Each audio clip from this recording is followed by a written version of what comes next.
Yo, welcome back, man. It's another episode of Real Talk True Stories podcast. You get me, bringing you some of the realest interviews in the game, education, entertainment, so edutainment. Today I got a special guest. I got my boy from East London, UK garage pioneer. You get me, Plague Alero, my boy. Welcome down, man. Thank you, get me, bro. love fam. Thank you. Do you get me? I didn't want to do a mad big intro. You know, it's bad every time someone comes on. I'm like, special guest. Everyone's special. Yeah. You get me? So it's more like we'll get straight into the story, the backdrop, and that, just to give them a little bit of for the fans that don't know who you are. We'll give a little bit of a history on who you are, where you're from, the early days and whatnot. Cool. But then get into the whole garage thing. And for anyone that off the top that don't know, it's one of the founding members of Pay As You Go crew, legendary, in my opinion, legendary UK garage crew. On the cusp of grime as well, that weird crossover period. As a youth, when I'm at school, when it's all getting dark and grimy and everyone's spitting real bars. Do you know what I mean? So I think a lot of time we emphasize on podcasts and that top fives, and everyone's talking about Jay-Z, Mobb Deep, and but when we talk about UK, a lot of people don't realize, I think, how many man listened to the Pay As You Go, the So Solid, Heartless crew era, and really, I guess, like followed it more than like the average road youth followed it more than they would have before, because it become more lyrical. Yeah. Like you lot are actually really responsible for like a big shift, in my opinion, in UK music. You know what I mean? Amongst that circle of names and others. You get me? So before we get into all of the garage history, the Pay As You Go history, I want to start early years, man. Where's Plague Alero from, man? Where's you born and raised, man? Boy, I'm from Dalston, which is in Hackney, Holly Street. Couple of bros, and originally like went Kingsland Secondary School, so like deeply rooted in the area. Proper Central Hackney, innit? Yeah. Like the centre kind of thing. Central Hackney. Dad had barber shops in the area. Oh, swear down. Yeah. Pop's owned a barber as well. Yeah. Sick. Proper like so. Proper core foundation, not an outsider, but I played my part. So that's where I'm from. That's a mad thing, because you see, like when you think of grime, everyone always associates it with Bowie Free and that initially. Because of and Pay As You Go, I guess, Roll Deep comes from Pay As You Go. It's like a baby offspring of it. So people kind of always affiliate that area with Early Doors. So you being from Hackney, was other people from Hackney in that clique as well, or did it? Nah, I was the only one. So you know what? I think the reason why a lot of people associate grime with Bow is because that's where the rigs were. That's where the man that used to put the station on, that's where they were from. Where the studios were from. So that's Pirate Radio. Yeah, Pirate Radio. Yeah, as in, the grime setup was from Bow. Yeah. Because obviously you got other ones, innit? Yeah. So us, man, Rinse Man, that was a Bow thing, you know. Not to say that we didn't branch out and go Hackney, because we had a studio in Hackney, a couple in Hackney at a stage, a couple all around like Gate and all those kind of areas. It was everywhere, Canning Town, we was everywhere. All over East. Yeah, but obviously when the station started and people being so young, you're going to find security in your own area. So, that's a fact, they kind of stuck to Bow first. That's what you know, innit? Like, familiar grounds. Exactly. You know what I mean? And you're not big men yet, so you don't feel big enough to say, right, I'm going to go Canning Town now. That's not doing my thing. And I'd be able to hold your own. That's 100. Yeah, so that's why I think a lot of people think that. But loads of guys come out of Hackney musically, as people know. Yeah. We were just talking off camera as well about a lot of rappers and that from Hackney that have done their thing and that. Do you know what I mean? So, but for me, I was the only one in the clique out of Hackney. I mean, Gifts, he's got Hackney ties. His dad's Hackney, but he was obviously from Bow. He's a Bow boy, innit? Maxwell's Leighton. Maxwell's one was interesting actually. I watched because I didn't. I'll be honest, and it sounds a bit mad to say this here, but I was never really a big fan of Maxwell D. I know that sounds crazy, because I think a lot of people put him as one of their favourite members a lot. But for some reason, I don't know, I didn't really feel his flow like that. I don't know, it's mad, because for me, he does the patois thing well. Yeah. But like I always felt like he had too many words in a sentence and stuff. Okay, so you know what I'm saying? And I get you. You know what? I just wanted to jump in and say, like, everyone, music's like it's subjective, isn't it? And you've got your own. That's something I'm really learning as well, more and more every day, bro. Right. Do you know what I mean? He's got his own cadence, and and for me, I like Maxwell. I liked Maxwell. I used to listen to him and I liked him and I could understand where he was coming from. But obviously, I had a bit more of a backstory. But I feel like he was like another one. You either love him or you hate him. Do you get what I'm saying? Yeah, he's one. And just for the record as well, to big him up on his originality. Yeah, I don't want to take anything away from that. No, like, I don't want to come across like man saying like he was rubbish. Or, no, you're not saying that. Yeah. But everyone likes who they like. So you know, a lot of people didn't like Wiley. It's like you didn't like Wiley, so you like Maxwell. You like Maxwell, you don't like Wiley. Do you get what I'm saying? Major Ace. And then Ace has you know what I mean? Whoever you lent towards God's gift. Exactly. God's gift came a bit later though, innit? He was a little bit later. He was always around though. Was he an original Page Go member then, or? From the beginning, he weren't in any other crew before that, and he was like probably one of the youngest ones in the clique. Okay, and yeah, that makes sense. He was always around us, always around radio. We used to call him Pepsi. Do you get what I'm saying? That was his nickname, Pepsi. Mad. Yeah, because he was always hyper and fizzy. Yeah, he looks hyper still. Right, so we had, like he was always there. So to be fair, he should have been a Page Go member from early. But but he was younger, always running around, and we was trying to get our business heads on. So then, he was on a road thing, innit? So then we roped him in, and then he was in. Do you know what I mean? But I mean the whole road is a crazy road, and I don't even know what direction you want to go with it. So I'm not going to just talk on, because if I talk on, I might take you somewhere else. In fact, the reason I bring Maxwell up, just so I don't lose my trail of thought, is that now being a podcaster and someone that genuinely I love Drink Champs, I love all these things, Rap Radar and that. Yeah.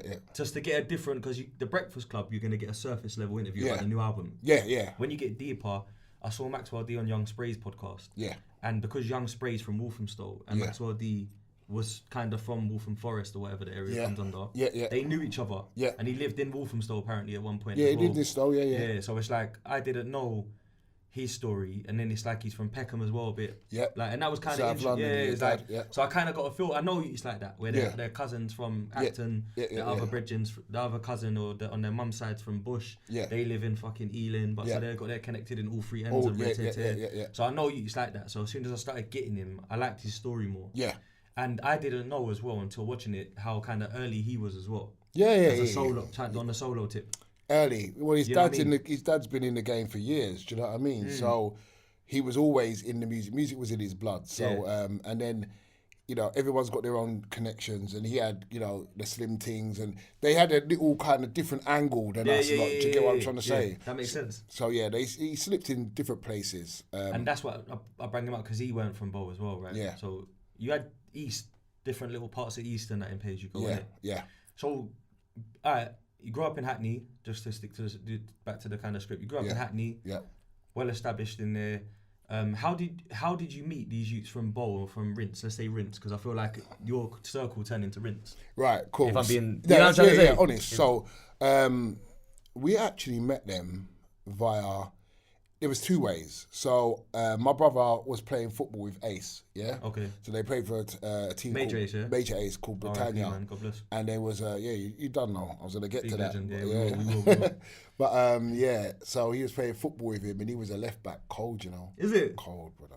He was cold. They was talking about him like the next Ashley Cole. Oh shit, fast as well, yeah? He was fast, he was strong, he was good. So he was playing left back, and so obviously I was playing for the older team, and I got to know him there. Yeah. And he was always saying, you know, like, do you spit, come, there's radios, come. And then there was a youth in my school that's kind of like he's a family friend, called Swan. Okay. Yeah. Is that his brother? Who? Aces? Yeah. No, he's completely different. I've heard of this guy. Swan's from Hackney, David. So he started Rinse with Hallam and that. Who, the Swan guy?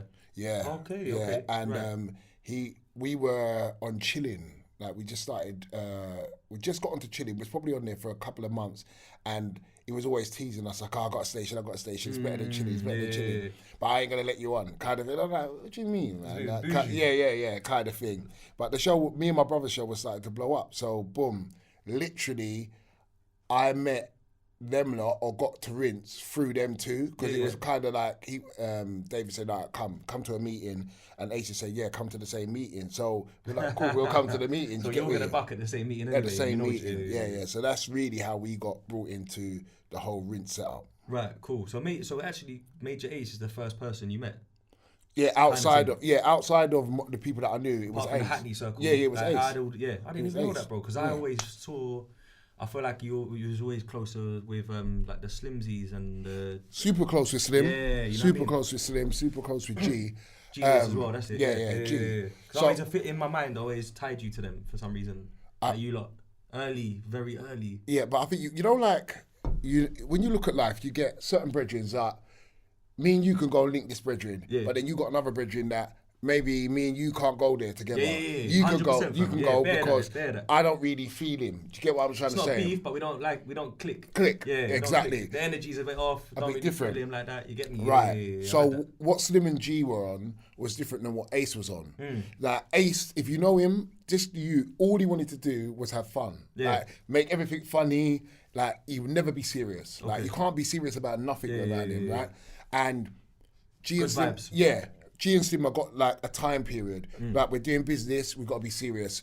Like we're having fun, we're having fun. Yeah. So what you would see time was and a place for it. Time and a place. So when I'm doing certain things, I'm with Slim and G because I can be serious. And, and I don't mind serious. I like serious. You know what I mean? But then there was also times where I just wanted to let my hair down. Boom. So I'm with Ace. So when I'm in Bowl, I'm between the two. I might come down to Bowl, go Ace's house, drop off my stuff. Is he from Bowl as well, Ace? Yeah, he's from Bowl, bro. Yeah, he's from Bowl. That's going to be a question. Oh, him, Target, Wiley, Danny Weed. Weed, Slim.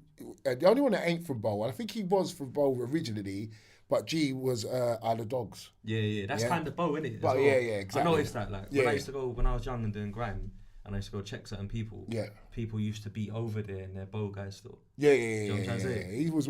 I think G was like Summers Lane and that kind of that side, and then he. But so I would drop my stuff off to Ace's house, and I'm like, "What are you doing?" He's like, I'm playing computer," and there's mansion in the house, and I'm like, "Look, I'm gonna go meet G and that. Like, what time are you gonna be ready to roll out?" And he'd be like, give me a couple of hours. So I'll go link G and that, and we'll do whatever we're doing, speak for a little while, eat, whatever. Then I'm like, right, I'm going to go link Ace. Okay. So once I'm in Bowl, I'm in Bowl. So I'm going from Aces to G. Because you're there, innit? I'm there. Back the man them separately and that. Yeah. You know like how you move when you're in your area? 100%. Yeah, so that's how I was moving. I've been the same guy. Yeah. So that's how why people kind of will more put me with G in that lot because they saw me in serious situations. And it might be the interview situation or it might be the role into this certain event situation. But really and truly, Ace was equal to that as well. He just, maybe it wasn't as well documented. Do you know what I mean? Yeah, no, it's true. I think it's because later on down the line, you stuck with them man more. Maybe naturally. It might not have even been a conscious thing. It just happened. No, it was because I felt that I was growing up in a way and I felt like Ace weren't. And not like he weren't, not in a disrespectful way. Nah, it's just that I was more focusing on business strategically and he was kind of more still having fun and we just do it like this or we do it like, and I'm like, mate, you can't just do it anyhow. There's no planning. You can't just do it anyhow. He's going with a flow kind of thing. Right, which is his, which can be good. Yes. Because there's less procrastination, but it's like a conversation I was having with some finance investor the other day. Yeah. He was saying that he appreciates people that are like that. Yeah. But there's certain scenarios on certain moves that have to be thought out and planned. They have to have a structure. Yeah. They have to have a timeline. Yeah. They have to have a completion date. They have to be. Why they won't work? First. They won't work. Yeah. So you're right. If you're just winging everything. Yeah. It can't always work. So that's kind of why I think in the end people saw me with more with G and Slim. But know that me and Ace used to talk every day. Know that, and I would always be checking him in between. There weren't anything that was happening on the left hand that I weren't showing him on the right hand. You get what I'm trying to say? And if it was, me, G and Slim went to a meeting, I'm like, I'll come back and say, yo, you know what? This is what's happening. You need to look like this or focus like this. Yeah. And I'm not talking about physical look. I'm saying look at these kind of things. Yeah, exactly. Yeah. So that's the approach to the thing. Now that makes sense. So all right, so. Pay As You Go, we're going to get into that in a bit, but I know you was in another crew before that. Yeah. Is it Ladies Hit Squad? Nah, that weren't me. What? You're P. Oh god, you got this. I got it. There's a you got a triple thing in it. Yeah. So cool. Wait, who? Because there was a couple crews, right? So Wiley's in Lady Hit Squad. Wiley, Maxwell, and Target were Ladies Hit Squad. Ladies Hit Squad, and then you're is it Slimzee? Yeah, SPP. SPP. That's right. It. I was trying to think of it. And they were. This is a bit before my time. Yeah. So and they kind of weren't even they had an overlap, but they weren't at the same time. Okay. S-double P, all right, cool. So I'm just gonna quickly run through. Yeah, that I want to know because I don't. So, To me, I'm aware of it, but I wasn't about it. Yeah. I'm too young at that point. No, I hear that. You get me? So obviously we was all on jungle. Rinse was banging jungle, but Cool FM had the older guys. Yeah. They were more kind of organised, and we had some talent. So they plucked Maxwell at a stage. They took Slimzee at a stage. Yeah. So we were going places. Jungle was rising. Then all of a sudden, the love or the energy behind jungle kind of died. And if you weren't... It got dark. Yeah, exactly. I remember that. Changed from jungle to drum and bass, and it started getting darker. Because my older sister was that. She was into that. So my older sister was jungle, and jungle turned into garage. But garage was me. Yeah. Right. So I remember jungle being very much like reggae influenced with like yard vocals. But then you have that mad beat and the up tempo. But then it just out of nowhere the yard vocals went and the singing went and it went really dark and drum and bass. It just went back. It went to drum and bass. So for us, it was like a closing door because the kind of music they were making, I didn't really want to MC to. I didn't really like that scene anymore. Okay. So I kind of retired. Like literally at that young age, I was like, "Chow, what am I gonna do?" It's long, fam. I don't know what I'm gonna do. Got these books and books of lyrics, and I'm like, "Yo, dead." Like, cool. I'm not yet. So I just left it alone for a little while, concentrated on football, and then my younger bro started doing a house show. Right. With a guy called Governor from Camden on Rinse. So after football, during football, going to football, I'm listening to their show. Yeah, house was starting to grow then, isn't it? Grow, right. And garage, But the way it was him and, it was him, and then you had Mega Man and Mega Mouth with someone else. Mega Man and Mega Mouth? So you got Mega, these are two guys from East, from Bow, yeah. They're big so in it's their not own so solid, Mega Man. No, it's the East lot. Yeah. So those are the two shows that I would listen to. Casper, that's who their DJ was. Yeah. And I would listen to their show and I'm like, yeah, this is all right. And because they're sitting on it, I'm like, yeah, this is all right. Not for me, but it's all right, as in for me to MC to. Yeah. So, they kept on saying, oh man, come on the show. And I'm like, nah, I'm not really feeling it. But meanwhile, because they keep encouraging me to do this, I'm starting to write now. You know what I mean? I'm writing. Your brain's switching back onto the music again. Exactly. Yeah. And I think I had enough time away that it allowed me to understand the timing of garage and the delivery of garage. Because coming from jungle, me jumping in on garage, I just wanted to go 100 miles an hour. Yeah, straight. And man's like, no, whoa, like slow down, bro. I can't understand you. And I'm like, no, this is not for me. And then the time away gave me the time to kind of re-engineer my style and understand the timing. Boom. My brother must have kind of, started to make it big on Rinse with Casper and them man there. And then I think it was Slim. Was it Slim? Yeah, Slim was like, oh, come, we're going to do a show. So I know it's Slim, I know it's going to get dark because he ain't going to play house and garage out there, man.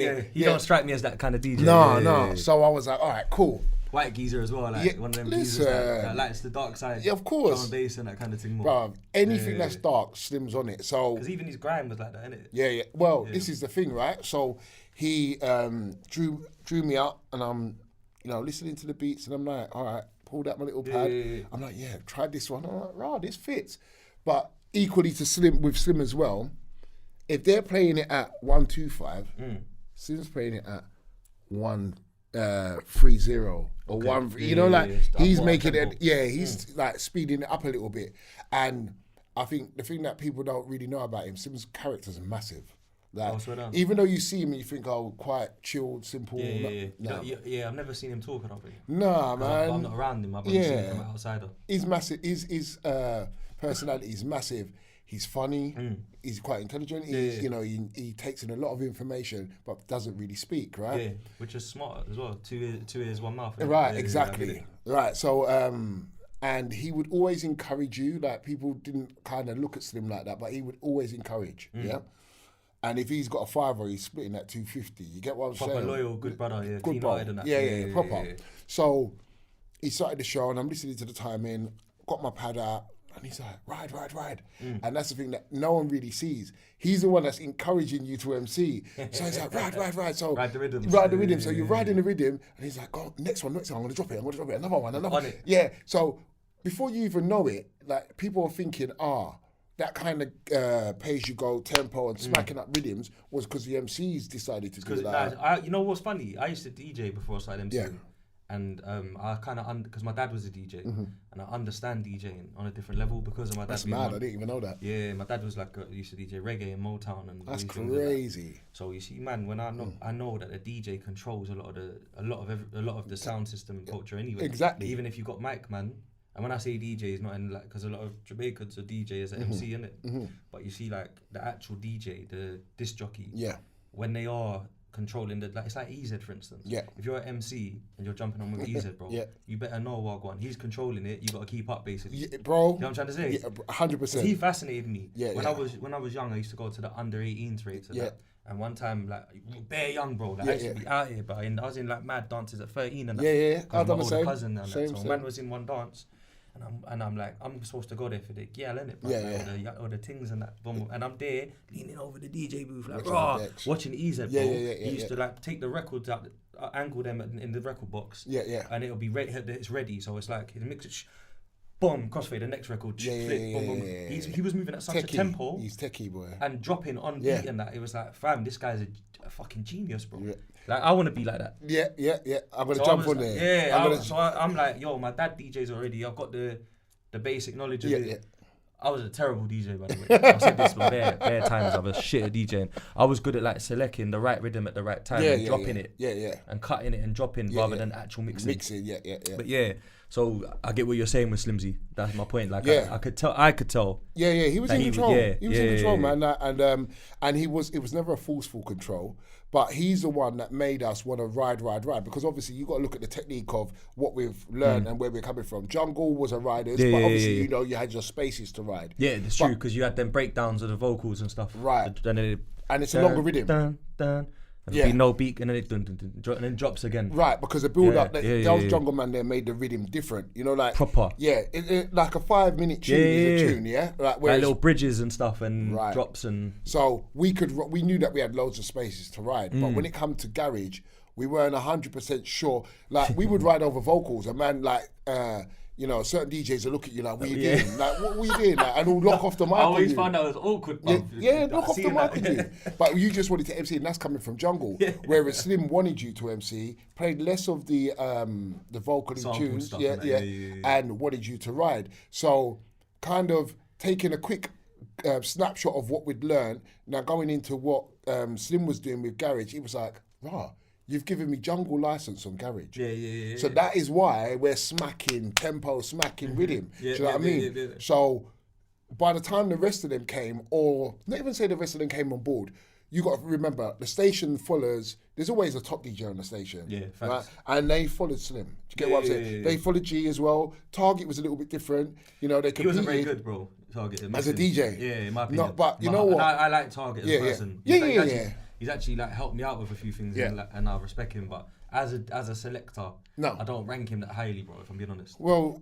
you got to look at. My opinion. No. But you're allowed to have your opinion. Yeah. But I think what Target done, which the other two didn't, was play for the ladies, and that's why it was called the Ladies Hit Squad. So he had his own pulling power. His selection was his power, kind of thing. You get what I'm saying? Or he was targeting an audience. Do you know what I mean? Whereas Slim was just all dark side. It's either you're with me or you're not. Don't give a shit. Yeah. Whereas Target kind of looked for the music within the music. Where do you rank Slimzee as a DJ in the UK? And that question's open. It doesn't have to be across genres as well. Like, so you got like EZ. You could say you got Tim Westwood or like any DJ that plays that. Yeah, I'd say that. It's hard. It's very hard because I was thinking it's actually in my notes. Yeah, no. Because I'm thinking because me, I rate him very highly. Yeah. I put EZ first. Yeah. Because of that moment. I saw him when I was young, and I was fast. Whoa. I'm gonna get onto EZ in a sec, but I'm gonna answer this question first. I mean, it's hard because there's jungle guys as well. Yeah, there's some serious jungle brothers, and I think to myself, Nicky Black Markets and exactly. Yeah. So for me to kind of just say first, and some of them jungle DJs are wicked as well, bro. Well, listen, I think it'd be a bit of a disrespect. So I'm gonna try and keep it within a jungle garagey. Sorry, not jungle, house garagey kind of. Yeah, genre. dude. You know what? Yeah, if that makes it. If it's that, boy, do you know what?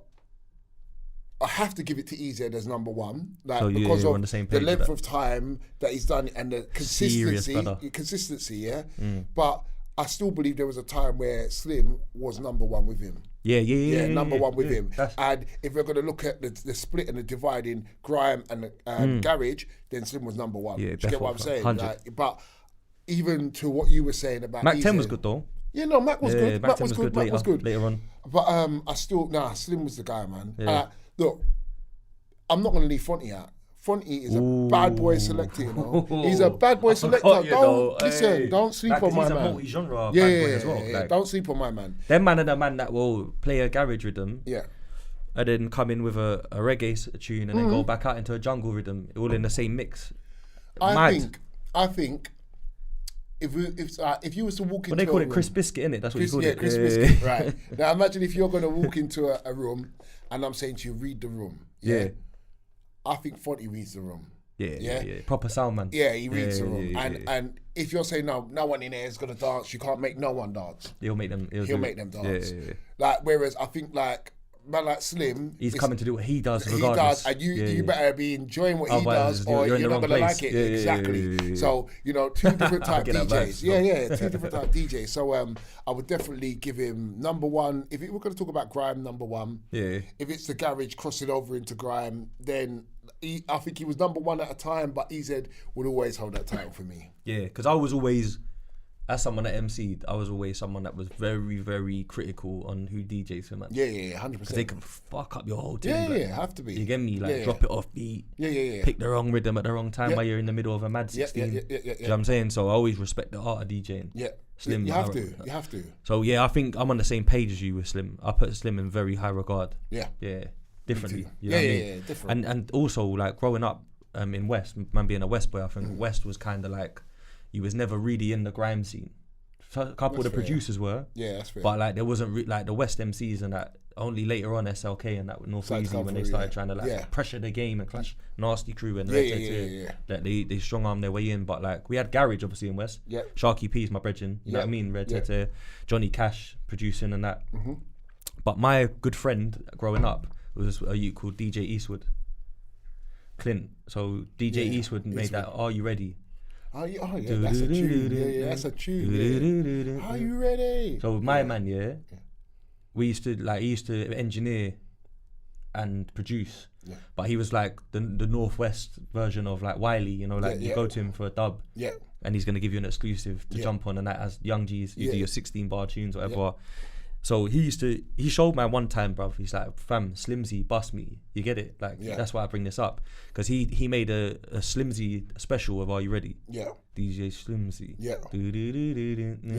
So he even said at one point, people thought that Slimzee produced the tune. Yeah, 100%. Because he had that special and he was busting it. Yeah. And Johnny Cash was on our podcast and also said the same thing about I think it was War or one of the first tunes. Slim Bust Bare People. Slim Bust that as well. And he wouldn't take the credit either. He would tell you that it weren't me that made it. Yeah, literally. But a lot of people assumed that it was him making it because he didn't talk much, you know what I mean? Yeah.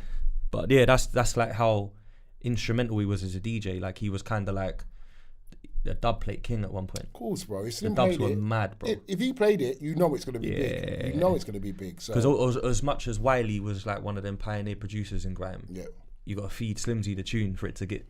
Well, I was going to say that. Yeah, who busts those tunes? Who busts all like the wickedest things of that? Slim, you get it? You get me? So anything that Slim paid, I guarantee the youth them are going to the shop. They're going Riven Division. Looking for it. It ain't even out. It's not even out yet. You're not getting this for like 6-7 months. It's not coming yet. You know, like, and not his version anyway. You know what I mean? So getting back to the crew thing, who was in that your crew?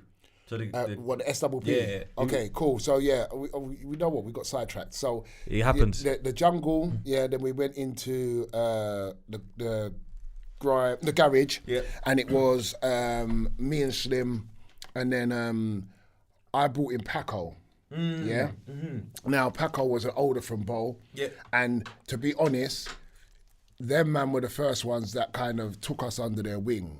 And I say take us under their wing as in showed us Loving Bowl. You get what I mean? So it was him and Breakfast Man, Ace. So there was a crew called Input Output. Oh shit, another right? one. Yeah. So Input Output was around before any of the other crews. Swear, yeah. They were doing like Jungle. Yeah, they got so them man there. straight. You get me? Yeah. Straight. It's gone under the radar a lot.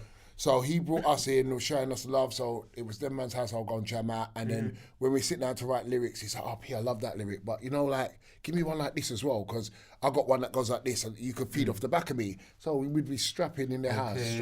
All we used to do was go down there, eat food, and write. So you become like a team by default. Like the chemistry was there. Exactly. Musical chemistry. So I must have been like, you know what? Let me holler at Paco. So I hollered at Paco. Paco came. And after about the second show, we knew that this was the one. You know what I mean? And I feel, for me personally, that was one of the main shows on Rinse at that time that started kind of putting us on the map. Got you. People would lock in, and then, you know, the levels were getting better, the techniques and everything, the tunes, the actual clarity of the station, how it was coming out. Yeah, the they man had was rigging up. rig, bro, compared to the rest of the game. Get what I'm saying? Yeah, so I think everything was elevating at that time, and I think that show was kind of the catapult for people to say, you know what, it can happen. There's music things there. Yeah, it can happen. It can happen. So you know, we started doing that. Paco's like a bit older than me, so we're doing that, but I can see that Paco's getting a bit edgy. So when we're sitting and talking, I know that as a man, I remember I'm a boy. He's turning into a man, if not a man. Like, so there's different pressures on him from his parents, from his gal, whatever. Life's changing for him, priorities. Exactly. So, you know, I see things wobbling a little bit, but we're still doing our show and everything's fine. We're saying he's not turning up certain sets and that? Or we're not working together as much, as in outside. Do you get what I'm saying? But it's not killing the energy or nothing. But I'm thinking... could be doing more, but his focus is elsewhere. Elsewhere, right, cool. So, as that started to happen, Ladies Hit Squad are started to come through. Okay, so they come through a bit later. A little bit later. Well, like a year, 6 months? No, probably about a year. About a year or a little bit more. Yeah. And then while that's happening now, I'm doing the SPP show on my own. Because he's not, like, you know what I mean? He's not turned out, he's gone to war. You might as well say, he's a Turkish youth. The man said to me, he's gone to war. So I'm like, all right, cool. Shit. You know them kind of way, they're he's out. Yeah, he's out. So I'm like, yo. That's a band of lyrics, bro. He's got to go, So they started to do their thing, and I'm on my own. And I'm like, when you're used to being with someone, it's hard to carry a set on your own, you know. I've done it bare times, bro. Because I had the same thing where, like, our grime crew had road youths that shot and that. So it's like their line and their grind comes before radio. So they can't live without it, innit? Yeah, I just continue understanding the pain of holding down the set on your own. Trust me. But I got, obviously, I've been MCing for so long I could do it, and I used to do it on my own. I started with my brother, so to be fair, I was used to the duo thing. Okay. Boom. So I'm like, who? Ace. So what I've done is I've gone to Ace's house, and it was like beast mode. I said, yo, you're going to come do the show with me. Obviously the show's popping already, so he's like, yeah, of course. He's on it. He was. Do you know what? Really, I should have asked him from before, because I think he was busting to come up anyway. Yeah. But because waiting for that opportunity. Man don't want to ask, innit? No, exactly. Yeah. And true, the show was set up already, kind of like on Rinse. Once the show's set, unless you're being approached, you don't approach the show. You get what I'm trying to say? Because people see it as like, you're begging. Yeah, that's the truth. I was trying to sugarcoat. It's true. The begging thing was big begging. back then. Yeah, begging, and it's not begging it back then. Yeah. You'll get nothing. Different thing. So, literally, what happened was I went to his house. I said, "Look, are you on it?" He said, "Yeah, of course." But I kind of lined him up before that, because obviously he knows Paco, and I'm saying, "Yo, you know, like, I think he's gonna go a bit left." Do you know what I mean? So, cool. He said, "All right, cool." Went to his house. But when I went there and I showed him that it's on, we're going up next week or whatever, listen, every day in his house was strapping. So when I'm doing the lyric and I'm saying, it's weighty, boom, boom, boom, and then he comes in, don't go too slow. And bro, we've sat at his house and written this shit. You get what I'm saying? So when he came, it was seamless, boom. And he'd been waiting eagerly for this opportunity anyway. So when he's coming mad energy, you're like, right. And I'm like, oh my God, exactly what I needed. I can't believe you and Major A started together, man. That's crazy. I never knew this. He brought me in, bro. That's what I'm saying. That's if he didn't, you know, along with David, if he didn't kind of keep saying, come on, bro, he never even heard me spit. At the time he was saying, come man, come. And then one day was like, we was just jamming, and then a beat come on and we were spitting to the beat, and then he was like, I wonder if you could rap. So then he dropped a rap beat, and bro, we're just going back and forth. Ace, yeah? Yeah, Ace. Ace, you could tell that he was inspired by rap more than the average. Of course. More than the average UK MC. He sounded like... he had a twang at first. Yeah. You could tell he listening to Jay-Z and Mobb Deep and them man and that. Well, his writing pattern, you could tell who he was listening to at the time. Because there's certain times where he sounds like he's got like a Tupac delivery. Within Grime, you know, within Grime. I remember that still. Certain time he's got a Biggie delivery. That's why I liked him, you know. Right. Because I was a hip-hop man. Exactly. Rather than a drum and bass man or a jungle man and that, you get me? And this is what I loved about the goal, kind of sidetracking, that for me, it was like 8, 9 men that were like superheroes of their style. Do you get what I'm saying? They took their style to a limit, and if you wanted to go in there and try to dice, it's like my style was Wing Chun, your style was Craig. You understand what I'm saying? But so when we Wu-Tangish, exactly but a garage version, yeah. And which is crazy to think that garage is a bit more diverse. Yes, than hip hop, 100%. The tempos and the cuts and the beats and the mixing element. I think it's just the way it's built as well, isn't it? So so literally come on the show. And mate, literally, it weren't even the second show we done. The phone started going. Ham. Listen, me and him looked at each other, and I'm like, I've never heard the phone go like that. Never ever. I used to listen to jungle sets where you're hearing the phone going on like that, and in the back. Right, and I'm like, we got this lot. Something's happening in it. Right. You can feel it, innit? Right. Yeah. And it was a time where, like. T-Mobile just come out and they used to do, if the sales went down, you used to be able to call free. You know, like you had no credit, but you could call free. Yeah, I remember. And that's how, so it must have happened on the show. And we would always kind of tell people, yo, the phones are down. Like, phone your bedroom, phone us, whatever. So the phone's going even more mad. And man was like, right, man, we might as well just call this the Pay As You Go show. You get what I'm saying? Oh, shit. And that's how it all began. That's hard. That's how it all so began. So the phone was pinging off so much that it was overloading basically. Yeah. Trust me, man. Man's been talking about me trying to get through for an hour. So when the phone credit done, you can still get through. That was the techers, yeah? Yeah, that was the tech. And we knew we used to say how the cells are down or whatever it was we used to say. Yeah. And once you tell people that, you knew that you could use your Pay As You Go on phone for free because I don't know what happened. It used to just crash. You get what I'm saying? But we never made. I don't think we made it crash. I think it was the network.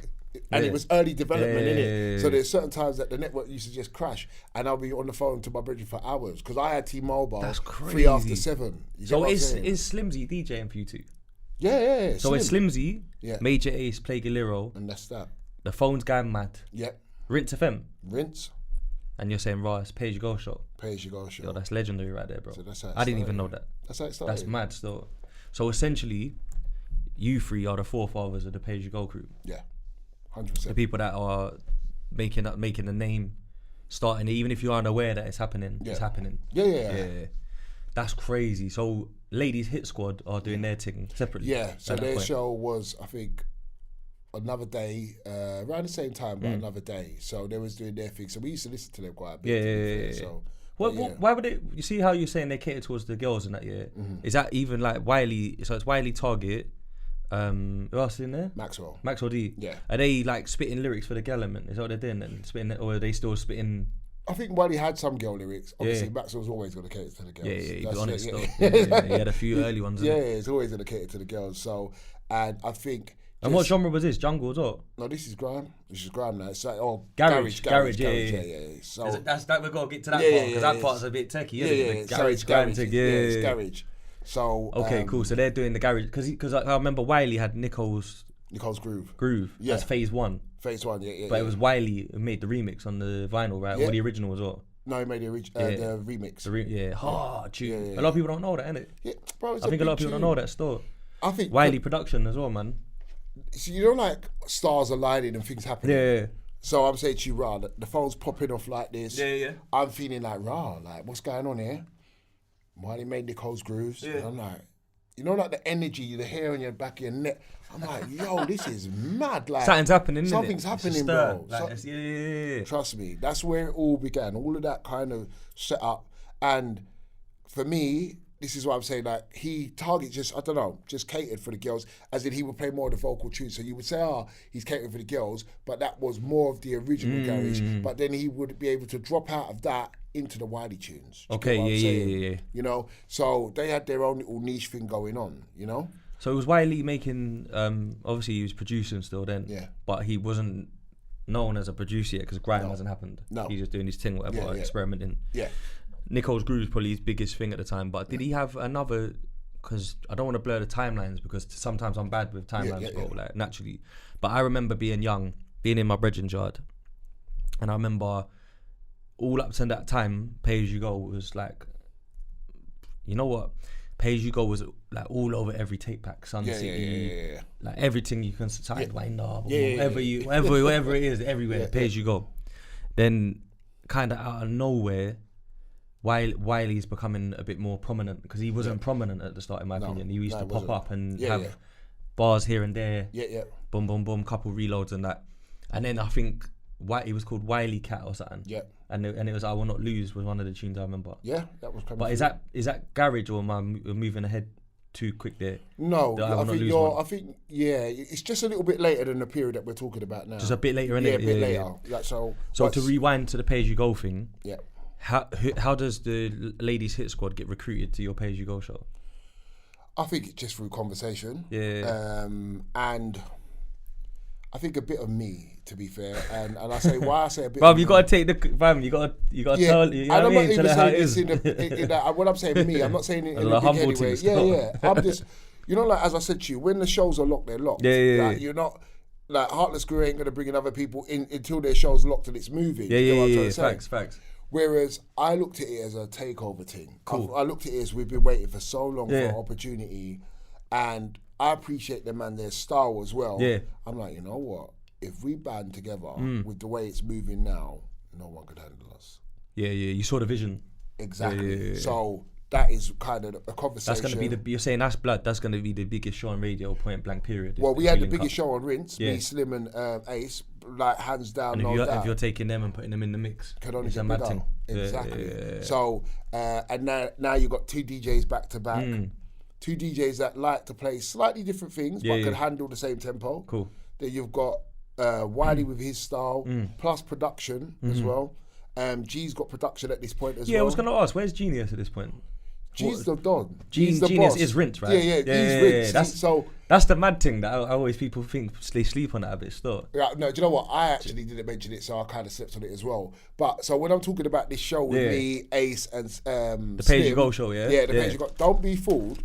G's the reason why the show's banging. Okay. Because he's making sure the LMB's connected, and if the wind's blowing it off a little bit and someone else is he's gone up there, rigged it up right. Them and they're coming on board, like locked it, come in the studio, even the show. Come in the studio. Slim's whacked everything up. My man's started to even out things, EQ it up, boom, boom. Oh, so he's a proper sound man like that as well. My man used to caress up the show. So people are like, why is their show sound so clean? Bad? You lot sound like you're on Kiss 100 and that. It's G, bro. He's there floating around. So, and, answering phones, talking to us. Like, he's got an idea, he's got a vision. So there's certain things that he's implemented in the show as well. Do you get what I'm saying? I think he brought a bit more control to us. Yeah, we're still free to do our thing. But, just keeping the show professional and moving for us at that time, it's G. So Genius being a DJ in Pay As You Go, he kind of, I'm getting, correct me if I'm wrong, I'm getting the kind of picture painted that he was the businessman who DJ'd a bit. Yeah. So like, he's almost like, Slimzee's the best DJ. Yeah. I'm a good DJ. Target's a good DJ. Yeah. I'll DJ here and there because I'm involved, 100%. But I'm the one that's like seeing the bigger picture as well on a business 100%, level. 100%. And I think his plate was more full as well because not only is he the DJ, not only is he one of the station owners and engineer to set up and all the rest of it. He's now started to put on raves. He's got to have radio meetings, real businessman as well. He's got loads going on. Do you know what I mean? Plus, G didn't always speak what he was doing, but you know, while we're doing this thing, G's slightly building his own studio. You know what I mean? He's stepping ahead. Yeah, you know, so calculated. Exactly. Yeah. So not every thought and it was shared. And as human beings, we don't share every thought or aspiration. You know, it's facts. Some things you just get on with it, you know, and he just was getting on with it. So I think that's a good thing sometimes for someone just to get on with it. Like less talking, because I'm a big believer in that. If you are chasing a goal or you're on something and you're trying to achieve something, sometimes like not everybody's your brethren, bro. No. There's a lot of bad mind people, a lot of smiles, 100. a lot of hate behind these smiles. You get it? A lot of bad intentions behind the handshake and that. Bro. So for me, I feel like I'm big on not sharing what I'm trying to do until I execute it, until I'm ready for the world to see it. No, so I agree. respect that. I agree. I feel like this whole process, the whole Pay As You Go process, is probably testimony to what you just said. Yeah. You know, like within the bringing everyone together, because people can everyone first, get in people's ear if they know too much. Bro, I put everyone first. Yeah. That was my thing. Yeah. But coming from where I come from, like my whole setup was different than Bo.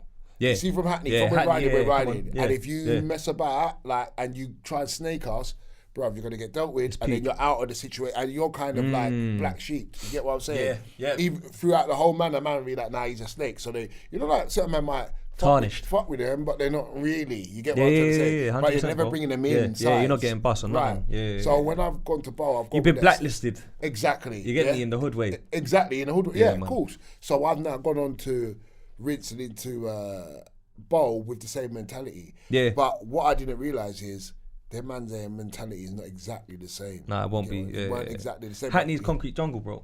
Like, 100%. Remember we always talk about that. Like Hackney it's a borough. Yeah. But it's a borough full of beer blocks and beer bad men. 100%. So to be like, you could, like I always say it, because I'm from West, West is quite small. Yeah. And West has got its pockets and stuff. Yeah. But Hackney as an area, it's very built up, a lot of council estates, a lot of flats. It's just one big... And it's like, bruv, it's kind of impossible to be the bad man from Hackney. No. Where in certain areas, you could be the bad man. Like and not even downplaying next ends. But there's certain ends where like you could be the top brother in Ealing. Yeah. Because there's not enough... I agree with parts and not enough estates, not enough rude boys for there to be too much competition for that. I agree with you 100%. Hackney, there's no, like, you got Fields top boy in Stokey, top boy in Clapton.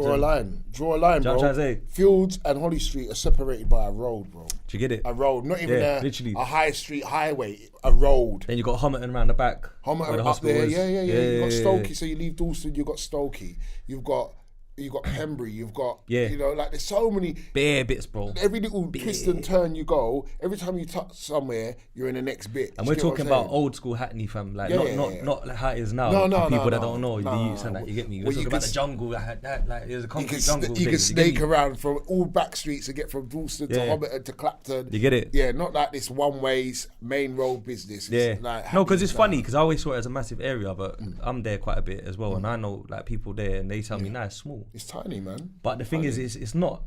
But to them, it is, because they know it like the back of their hand. You know why I say it's small? Do you know why I say it's small? Because bruv, Tottenham's small. Like we were saying off camera, right? Tottenham is small. I'm trying to think of the demographics of Tottenham. So we're talking from St Anne's up to. Even if you say Tottenham Hill, as like Ferry Lane bit of Tottenham, whatever, back to Stamford Hill, and that's Tottenham, right? Remember, Tottenham is like a little area in Harrogate.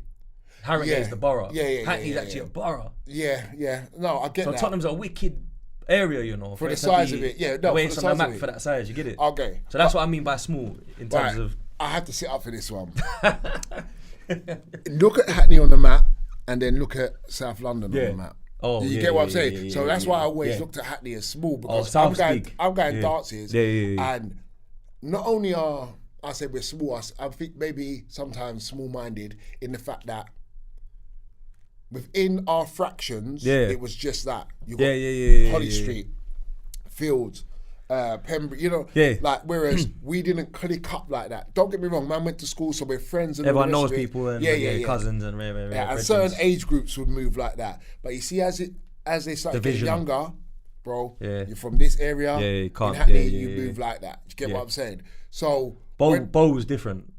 Yeah. You know what I mean? So you're going Bow, and it's more like it's got its bits. Yeah. It's got one don. See? Yeah. That's what I was trying to say. And I'm saying it respectfully, because I know what it's like. I come from an area where it's like that. one or two man are the standout brothers. Yeah. And they are the man, bro. Yeah, Obviously, yeah. you can get a couple young G's come up, try to test the thing, but it's not the same in Hackney. It's really not that, bro. Like, No. Because fam, there's so many. It's a war zone, bro. It's a war zone. All it's gonna take is the one brother that's a couple years under you from the next block with his soldiers to come try to take your thing. Right. You're the king for a summer, like you said. Yeah. Well, I said, you said it earlier when we were two chatting. summers. Two summers the most, yeah? You get me? I looked at that, and this is why, as I was saying, I think it's small because I'm looking at our little groups, and my age group, as I said, we did click up. So I'm from Dawson, but I used to move with a lot of Stokey boys. Yeah, you know what I'm saying? yeah. Couple Clapton man, Homerton man as well. But we're all olders, yeah? Yeah. But when I used to go places like Coliseum, bro, these South London boys, Bear them. bury them. Yeah, it's true. And it's true though. I'm talking about why are they not even from the same estate? Yeah. Like, it's just pure of them, organised. So when I got to know them and I'm moving, I'm thinking, like, these man move like an army, bruv. You get what I'm saying? Them So, junction lot and that was big. Exactly. Yeah, So the this is junction what lot I'm there, saying to bare you. blocks over junction, you know. Right. Bare blocks. I used to live around there, to be fair. Yeah. I used to all around London. So I used to stay over one girl's yard in Stanley. Nah, it's my brethren though. She's my brethren. She watches this. You'll be all over London if you're gonna say things like that. Nah, but I genuinely used to get away from West in the night bus to Win Stanley Estate. Yeah. Which is like next to Dodderton and Rollo Rare on that Falcon Road bit of Junction. Like Battersea basically. Battersea, But you see, man used to go there, and even when I used to come back in them days, we're talking like early 2000s and that. Back in them days, bare yardies outside. The pubs at the bottom even was like Jamaican pubs and that. You get me? Like them ends were active. You cut through. And like even if a man, I remember there'd be bare times like, yo, where's man from? And I'll be like, I'm from Tooting. Some random South area. Where it's like, I don't know enough people over there, but if you're South boy, it's alright. You know what I'm saying? Just trying to say you're in the bits. Yeah. Bro, my first experience. They knew I was from West, you could tell. Like, bro, they knew I was from East, bro. Yeah, they know. I was like, bro, where you from? Like, and just because of the way I used to dress, we dress, talk different, everything. Exactly. Yeah. Not now. Now everything's merged into one because of the media. Yeah, social media. There were certain crepes that Hackney man would wear. Yeah. There's certain crepes that West London, like, they were popping in West. These were popping in East. And in South, they was popping something different. You get what I'm saying? Man. So they knew. That's true. You know? So you've gone bold. You've come with the Hackney attitude, like the Hackney energy. You get me? Link these, man. Who is the actual original starting lineup for Page You Got? Who's the members? Me, Slim Ace. That was the starters. Then it grew to me, Slim Ace, Maxwell, Wiley, Target. Okay. Remember, G's always in this. G's always in it. Yeah, I'm not saying his name, but he's always in it. Just know he's always in it. Yeah, I figured that now. Yeah? And then it grew to We Rugged Gift, and then Gift, Wiley brought in Flowdown. Really? What about Don P and these guys and that? So, Don P and Danny Baker, and who did I just say before then? Flowdown and all that. Yeah, they're like Limehouse, innit? That kind of group. So they're like Wiley's lot. Yeah, Wiley's lot. Target's lot and that. Yeah, that from Limehouse. So I may not speak about Don P directly here because we're thinking show-wise, as a radio show. Yeah. But on the outside, going to studio and sitting down and jamming in the estate, Don P's always been there. Okay. Do you get what I'm saying? And obviously him and Danny, Danny Weed are brothers. Oh, I thought so. Yeah, they're brothers. So Don P is in the thing. Danny Weed's coming in it through his older brother. No, Danny Weed, like him and Wiley moved quite closely. Oh, they was already. Yeah, close, they was already. cool. Yeah, so that whole estate. It is what it is. They all knew each other anyway. Exactly. Yeah. So, Weed's making bits and pieces, feeding it to Wiley. Wiley's coming radio, but don't be fooled. Weed and Target are brethren as well. You get what I'm saying? They're close as well. Yeah. So it's like one set just pushing everything through. Do you get what I'm saying? So but outside of that, like the Weeds and the Doms, inside the studio, it's like I think Flowdown was probably the last member to join. Yeah, because Gift's in it already. Yeah, Gift's in it already. Yeah. And like you said earlier, you should have been in it anyway. From earlier. He was about. Yeah. And I think so. Flowdown was the last. I forgot Flowdown was in Page You Got. Yeah. Flowdown. Yeah, before it switched to Roll Deep, before they've done their thing. Yeah. That's calm still. So, all right. So the early pay as you go days, let's say it's in the radio shows, you've all linked up, all the members are there. It turns into the rave scene. Yeah. You man are going out to all the Sun Cities, Sidewinders. Yeah. What's the other big raves that are around at that point? I feel like Garage Nation. Garage Nation. Garage Delight South, innit? Yeah. That's a South thing, but I don't think it was. That's their own massive, thing, innit? Yeah, it wasn't massive. La Costa Nostra. La Costa Nostra, big one. Yeah. Norris the Boss Windross thing and all that. Yeah.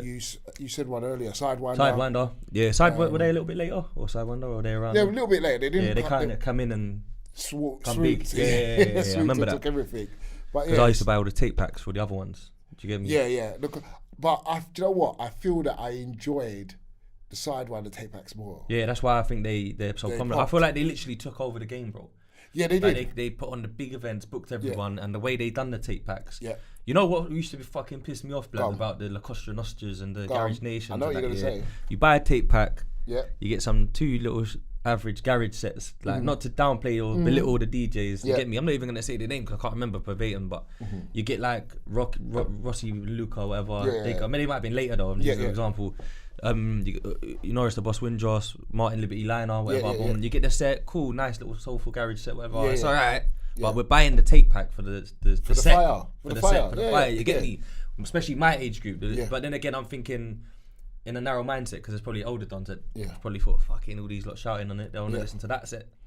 You've just answered, just to jump in there, you've just answered a question that you're going to answer later. What you're explaining here, and that you want to buy this tape back, but you don't want half of this, 75% of this, you want the other 25%. Why? Because that 25% is different. It's not what that first 75% is it? Okay. And you know what used to vex me about the Garage Nations, La Costa Nostra ones? It's like you open the thing in the record shop. There's the page you go on, the Heartless one, and boom, social labor, boom, £20, whatever. Remember, I'm young, I've had to steal bare fucking money from bare to get these pieces. Man, got that, boom, and then I've got home. Put the tape in, set's going good, gets to the end of the tape, you go to turn it over and then it's got a fucking boring DJ on the other side. And I'm like, blood. You never pay for that. Fam, why is on this side of the tape is some other done set, and that was it. You get it? And that used to get man vex, blood. But Sidewinder, I don't know who's responsible for it, but they used to even if they were drawing back for the garage crowd rather than the grimy garage crowd, it would still be a 6 set with Viper on it. Exactly. And shit like that. That's you know what I'm trying to say. That's why you like the Sidewinder thing, because they use who they had to use for Paul, but what they used to do is kind of create the sets that you could go from Norris's set, and go on to Soul Solid, on to the next and on to the next one, because it was no longer garage, really. Yeah, this is the thing, what I'm saying? This is the thing, innit? This is the part where it gets like that. Garage. You know what I'm trying to say? Yeah. So pay as you go. Was you guys, because I know Wiley, Wiley has actually helped me out a lot in my career in the early years. Do you know what I mean? I know Target through Wiley. I know quite a lot of people, Gift and that as well. Just Major Ace, funny enough, he actually, when they become Grime and the East Connection thing had started and then it turned into Special Delivery, he actually branched out west and northwest for members and stuff, and he was kind of dominating Freeze FM at one point. So I knew them lot pretty well, Red Rum, Bashi, you know what I mean? And the thing is, it's like, the vibe that I always got from old Wiley interviews and conversations is that the old heads hated on Pay As You Go a bit. All the time. That's facts, yeah. So was there a lot of, when you guys come in and you're coming in strong, was there a lot of flack, a lot of... For one, the scene? Yeah, for one, obviously, they didn't want to book us. You know, like, they didn't want us on the raves. They didn't want us on the raves. 2, then when we're now finally on the raves, they say, no, but you can't play this, and you can't play that, and you can't trying to control the thing, and you can't say that. But you can't stop momentum. So for the first couple of raves, we might have had to kind of work with what they're saying. But if you get a burst, you might go, I'm going to say 5 lyrics back to back. And you can see the promoter looking at you like, but dying. He's got, he's got a heart attack going on. But you have to do it, kind of thing. So a lot of hate. And on that note, people like Luck and Neat, I've always got time for them.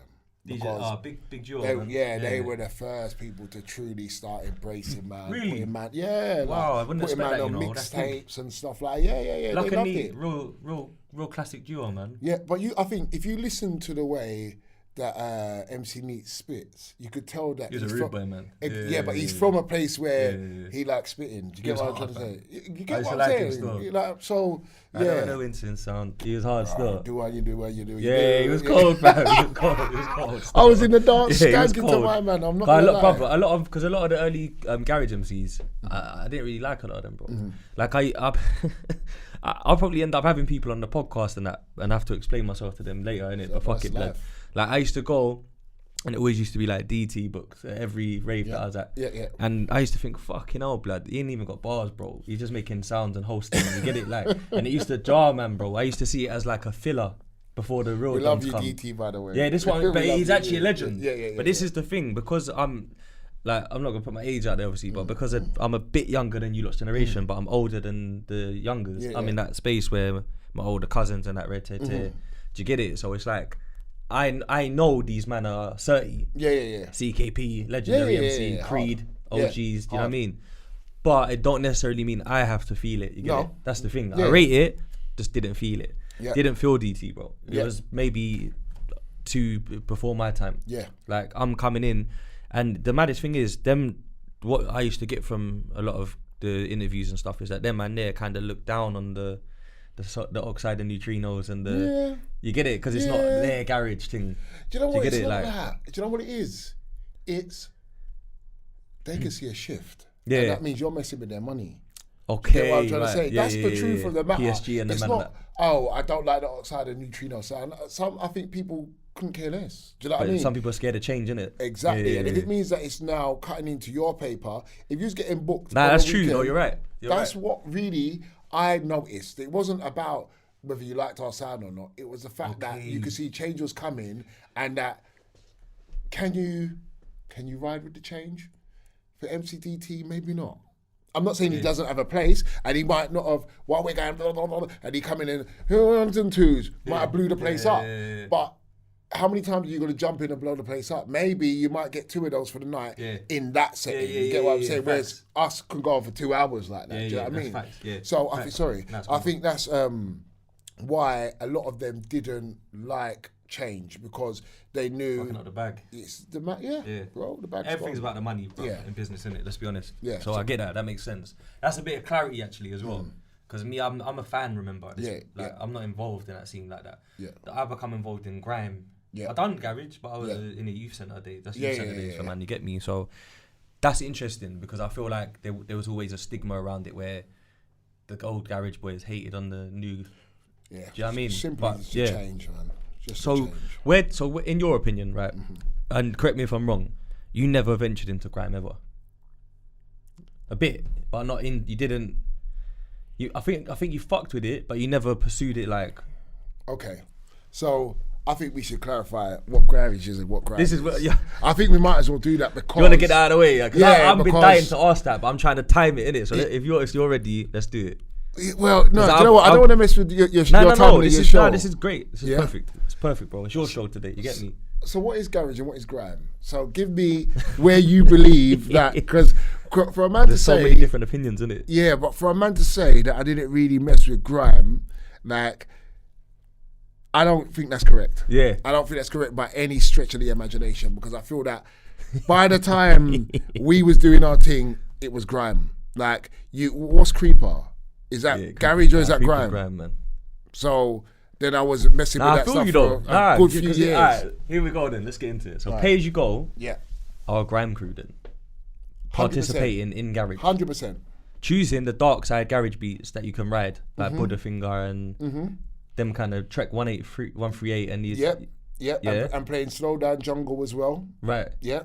So in essence, DT, CKP, big up garage. Garage. UK garage. 100%. 110% even. Yeah. PSG to me is like the face of UK garage MC. And like that. Yeah, no. You know what I'm trying to say? Growing up, like, if I see him, I see garage. That's a garage. 100. My face is straight because I'm so mad about this point and I want to make it clear. Like, I am. And there's been a lot of, bro. There's been a lot of talk. Even on some of our episodes, one of my co-hosts thinks that Oi is a grime tune.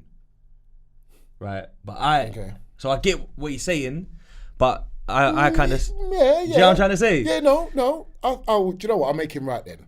I'll make him right because Oi didn't have garage sounds. And, you know, it almost had a bashy feel to it. So, to be fair, it was definitely away from Chocolate Boy.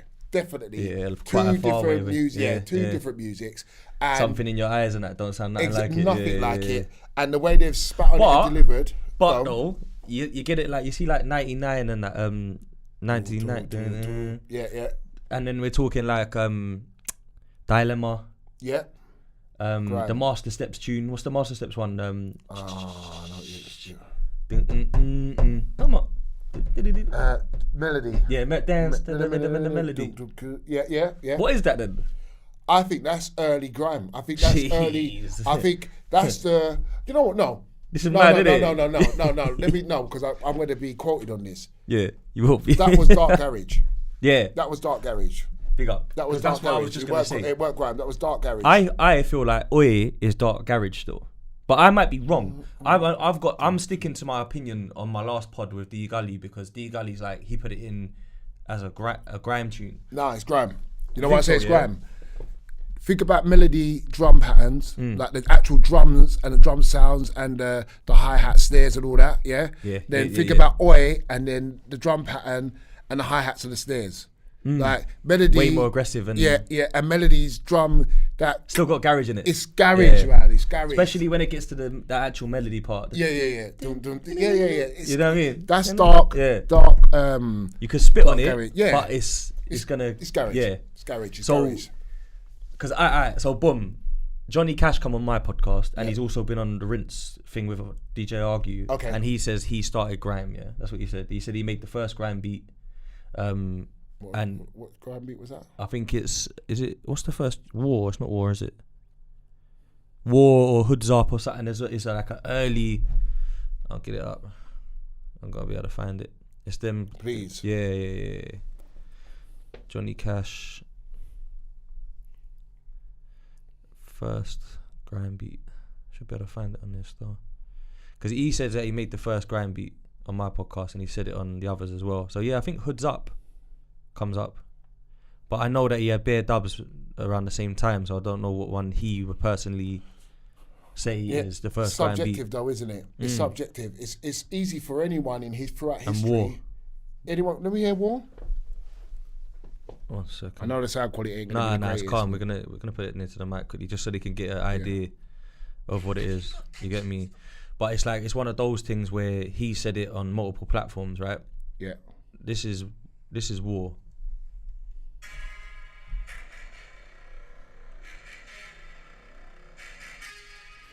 I know this is. I know. Yeah.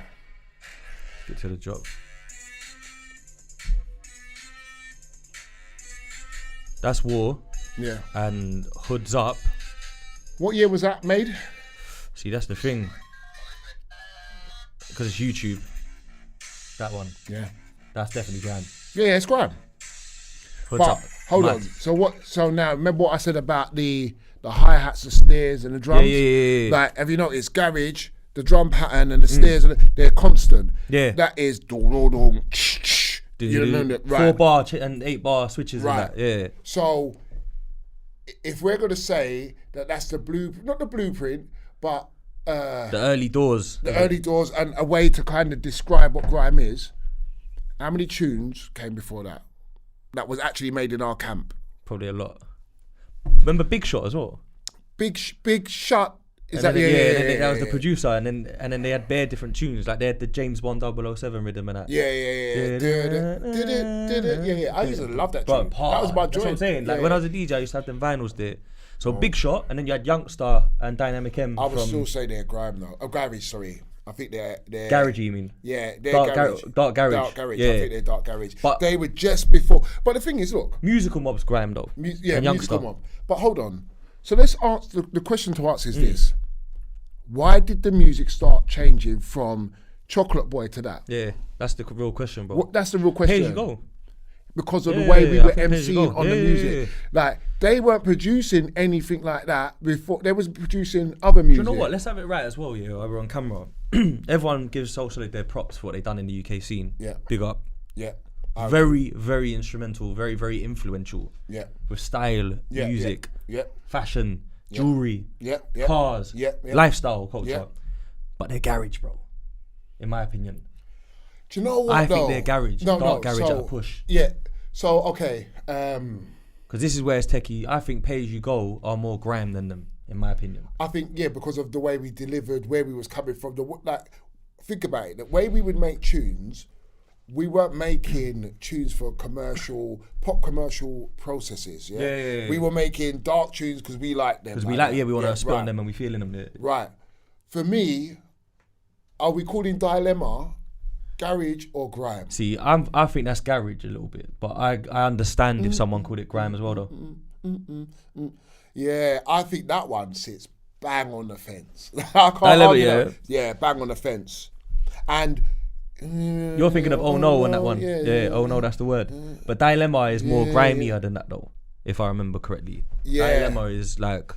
I just think about the spitting pattern, and could you hear DT on Oh No, that's the word? And I could, you know. You could. I actually could, that's the truth. So then that means that it must be more towards the garage side, right? Because, it must be. Then Dilemma is on the flip side of Oh No. That to you get it? That's grime. This is what I'm trying to say. That's so grime. that's a stake in it as well. Yeah. I'm gonna just get it up here. Just gotta mute the adverts because we don't want to get you get me. People trying to block our thing and that. Yeah, come on. Yeah, this has got to be grime, bro. Yeah, this one's a mad one, isn't it? Yeah. The drop is crazy. This is definitely not. When the bass comes in a sec as well, it's mad. What? You know, the only reason why... It is a bit garagey as well, though. No, but you know what? I'm not knocking him. That's grimy, though. But listen to the way they use those sounds. And it's a bit 8-bar-ish as well, though. Yeah. But you can still hear Harvey spitting garagey on it. Hype it up. You know what I mean? Yeah. But then I could hear grime all over this. The way that we spit. I can hear a grime man. I used to wait for these tunes, and I'll go ham on them. Yeah. So for me, like, I'm saying that's grime. Yeah. Do you know why I'm saying that's grime? Okay. All of the sounds are not grime sounds, and they've still got some garagey sounds. But the way they've used the drum patterns and stuff, for me, like, okay, maybe the option to find those grimy sounds weren't there yet, but the feeling to make a grime tune was there, and that's what you got. That's what you got. Like, so that dark side shit. Yeah. I mean, we can't just say, all right, well, you haven't got that sound in it, so you're not grime. You get what? Because dark side garage / grime is a very funny space, bro. It's a very like unclear space a lot of the time. You get me? It's the evolution, though, right? Johnny Cash, I get his argument, and if we actually check the dates, maybe I don't know. We gotta check that. Yeah. We have to be factual and be unbiased as well. Yeah. Also, I watched Jammer on DJ Argue Grime History this morning. Yeah. And Jammer has said it with chest. Wait, hear me out. This was new. No, this is new to me. Yeah. But Jammer said with chest that him. Yeah. And maybe Wiley, but he said definitely him made the first grime tune. That's what he's saying. Oh, well, that's another man compared to another man that just said it. He said that he made grime. Right. You know what? I'm not. No. Nothing against Jammer. No, of course not, let me say, because Jammer's got his part in this whole rodeo. Yeah, definitely. 100%. Major player in the game, even if you like him or not. Of course, 100%. But it's easy to say that you've started something if we don't know what your reference point is. Yeah, that's the other thing, the timeline. Exactly. So a lot of these people are saying, right, you know what? Grime started here. I made the first grime. But really and truly, did it actually start there? Like, if you believe it started there, then you've got all rights to claim what you claim. Yeah. Like, if it started where a place where you were like, well, there's no other grimes before this tune. Right. But to be fair, I don't think that. Because I think if you look at, as I said, you start with those Chocolate Boys and then you get to Nicole's Groove, you can see there's a change. Yep. And by the time you get from Nicole's Groove to Igloo, you cannot tell me Igloo is garage. It's not garage. And also, Duppy and all those tunes. Yeah, exactly. And also for the record, remember, there's no title yet. So you've got, at the time, if we go back, because now grime is a known genre, but back then it was garage, but changing. So Wiley used to name his shit Esky. Esky, yeah. Johnny Cash used to name his shit Sublo. Yep. And I think there was like another name from some other youths and and then you had you had Musical Mob like over my sides where they're just going with the flow. Like Dynamic M was someone that used to bust me as a youth on sets as well. He like come on stage and bring me in. He thought I was hard. You get me? Musical Mob Royale, and even their thing was like he's an old man. Like. So with their thing, they're man that are listening to hip hop and then going in the studio and making their own interpretation of garage after listening to road music. Yeah, and I hear that, and there's so many people. Are you ready from the ends? You know what I mean? That's what too many boys. Too many boys that want to pretend. And he's talking things in the bars. He's got a garagey flow. Don't get me wrong, because that's what it is at the time. But you're trying to fit in it. You're trying to squeeze things in. You're trying to find your place and do your version of what it is. Right. I think it's an interpretation of what's going on around you in the streets and in the clubs and the pirate radio and the youth centres. But that's what Grime, for me, that's what Grime was. Yeah, Grime is that. It's that. It is. Sorry, I'm sorry to cut you. But no. You got you, bro. You got a better opinion on it than me personally, bro. Oh, I've got my opinion. I don't. But you was in the mix though, for real. So okay. So I'd rather hear it from you. All right, cool. So I'm going to give you my take on this. Before, don't get me wrong, jungle was a sound in England, and it was something we could identify. That's a UK sound, boom, boom, boom, boom. The man there, only the very skilled of the skilled could tell stories on certain jungle tunes, like Ragga Twins and all them, right? And Navigator and them kind of man there, right? That and the man and that maybe, right? Yeah, no, them man they could spit, but I'm talking about tell a story, like a story, the whole tune's going on and they're telling a story, and that's that wasn't about telling stories as in its entirety. He would give you snippets, so different parts. They're more energy, exactly. So when Garage was here and we're spitting, we took how we felt on the street. Over to Garage and started telling stories on Garage. And this is why they were telling us to shut up, and they would make tunes where there's a 16 bar, 32, because they want you to shut up and now hear the woman sing. It's like going, sorry to keep being DT, but DT. We love you. I respect him. He's a pioneer as well.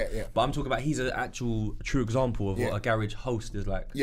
Hype the party up, get the crowd going. Get the DJ to wheel that one up or whatever, come in and out of the vocals, let the vocals breathe again, then come back again. So you're riding the rhythms, but you're a host ultimately.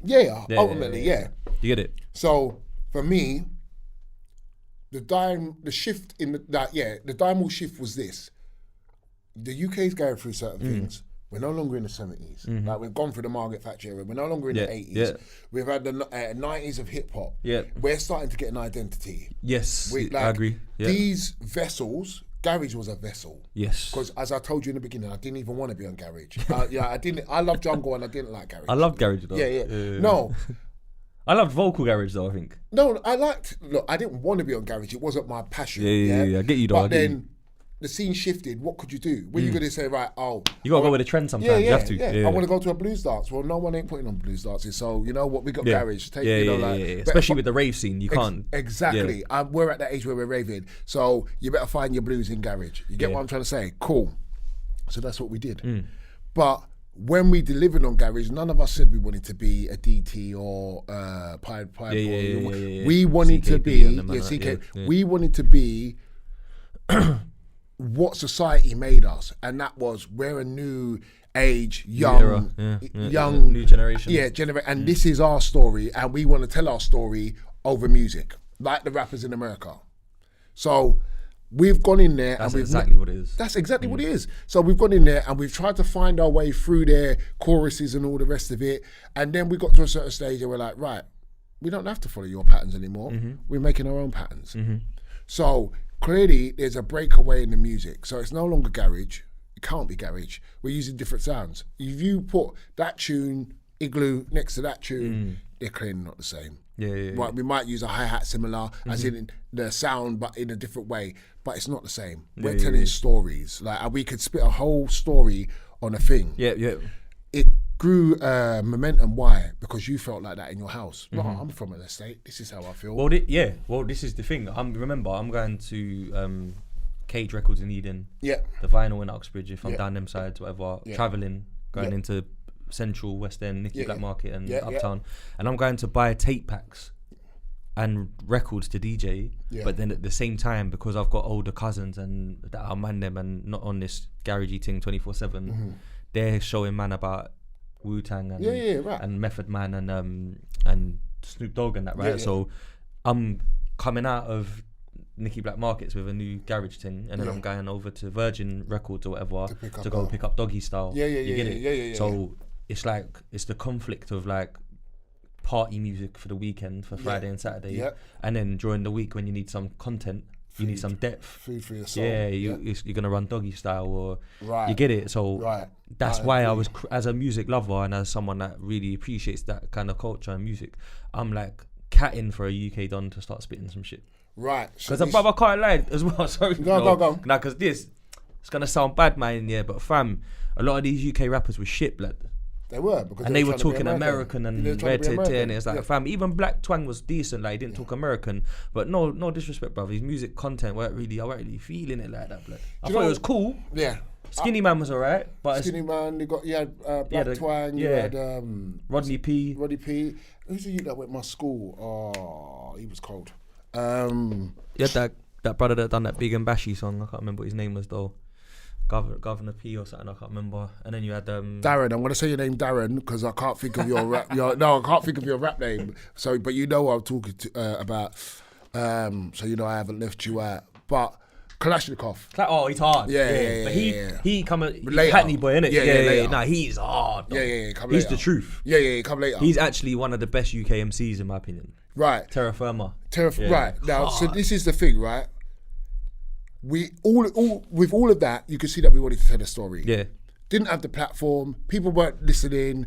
The Americans, they were listening, and we jumped on that to tell our story. Yeah. We told our story. We've now not only told our story, we're like, we could do this the way we want to do it. But because it's the tempo that it was, we're still doing it at the tempo. Or now a little bit faster.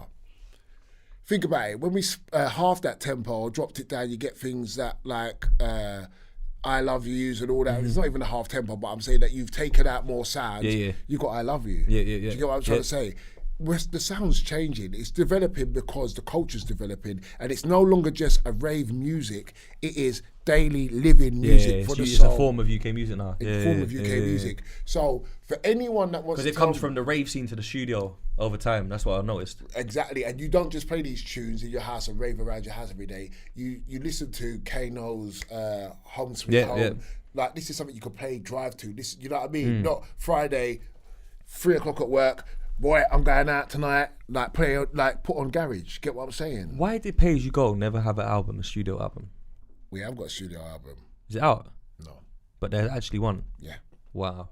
And because I remember that blue CD where it had a set on one disc, Yeah. and then it had Slimzee and that mixing on the first disc where they're just playing. Talk to Target. Talk to G. That Pay As You Go album is bad. It's hard, yeah. Bad. Like, I would say you could play it Need now and it's I bad. believe that still. Bad. Like, because that was like a we Marvel done some team. things, bruv. Like, we got Jungle Man in to come and intro certain things. And, Bro. like, the thing was massive. It was done in the dairy as well. So, you know, the quality solid. is, Yeah, proper. it was done at a time where Soul Solid were recording over there, finishing off with the project. We were over there and over here starting projects, playing table tennis in the middle, summer, blaring, facts. zoots, boom, everything, flowers. It was crazy, bruv. See, that's what I'm saying, bro. Yeah, man, they got it. Talk to them. Because remember, I've got I'm a couple consumer tracks. right there, blood. And I'm like thinking, I want to hear Wiley back to back with you more. I want to hear this. You know what I'm trying to say? I want to hear the angles more, because when it comes to the rave scene, you can tell certain man ain't turned up to certain sets, or maybe they didn't know the booking was there.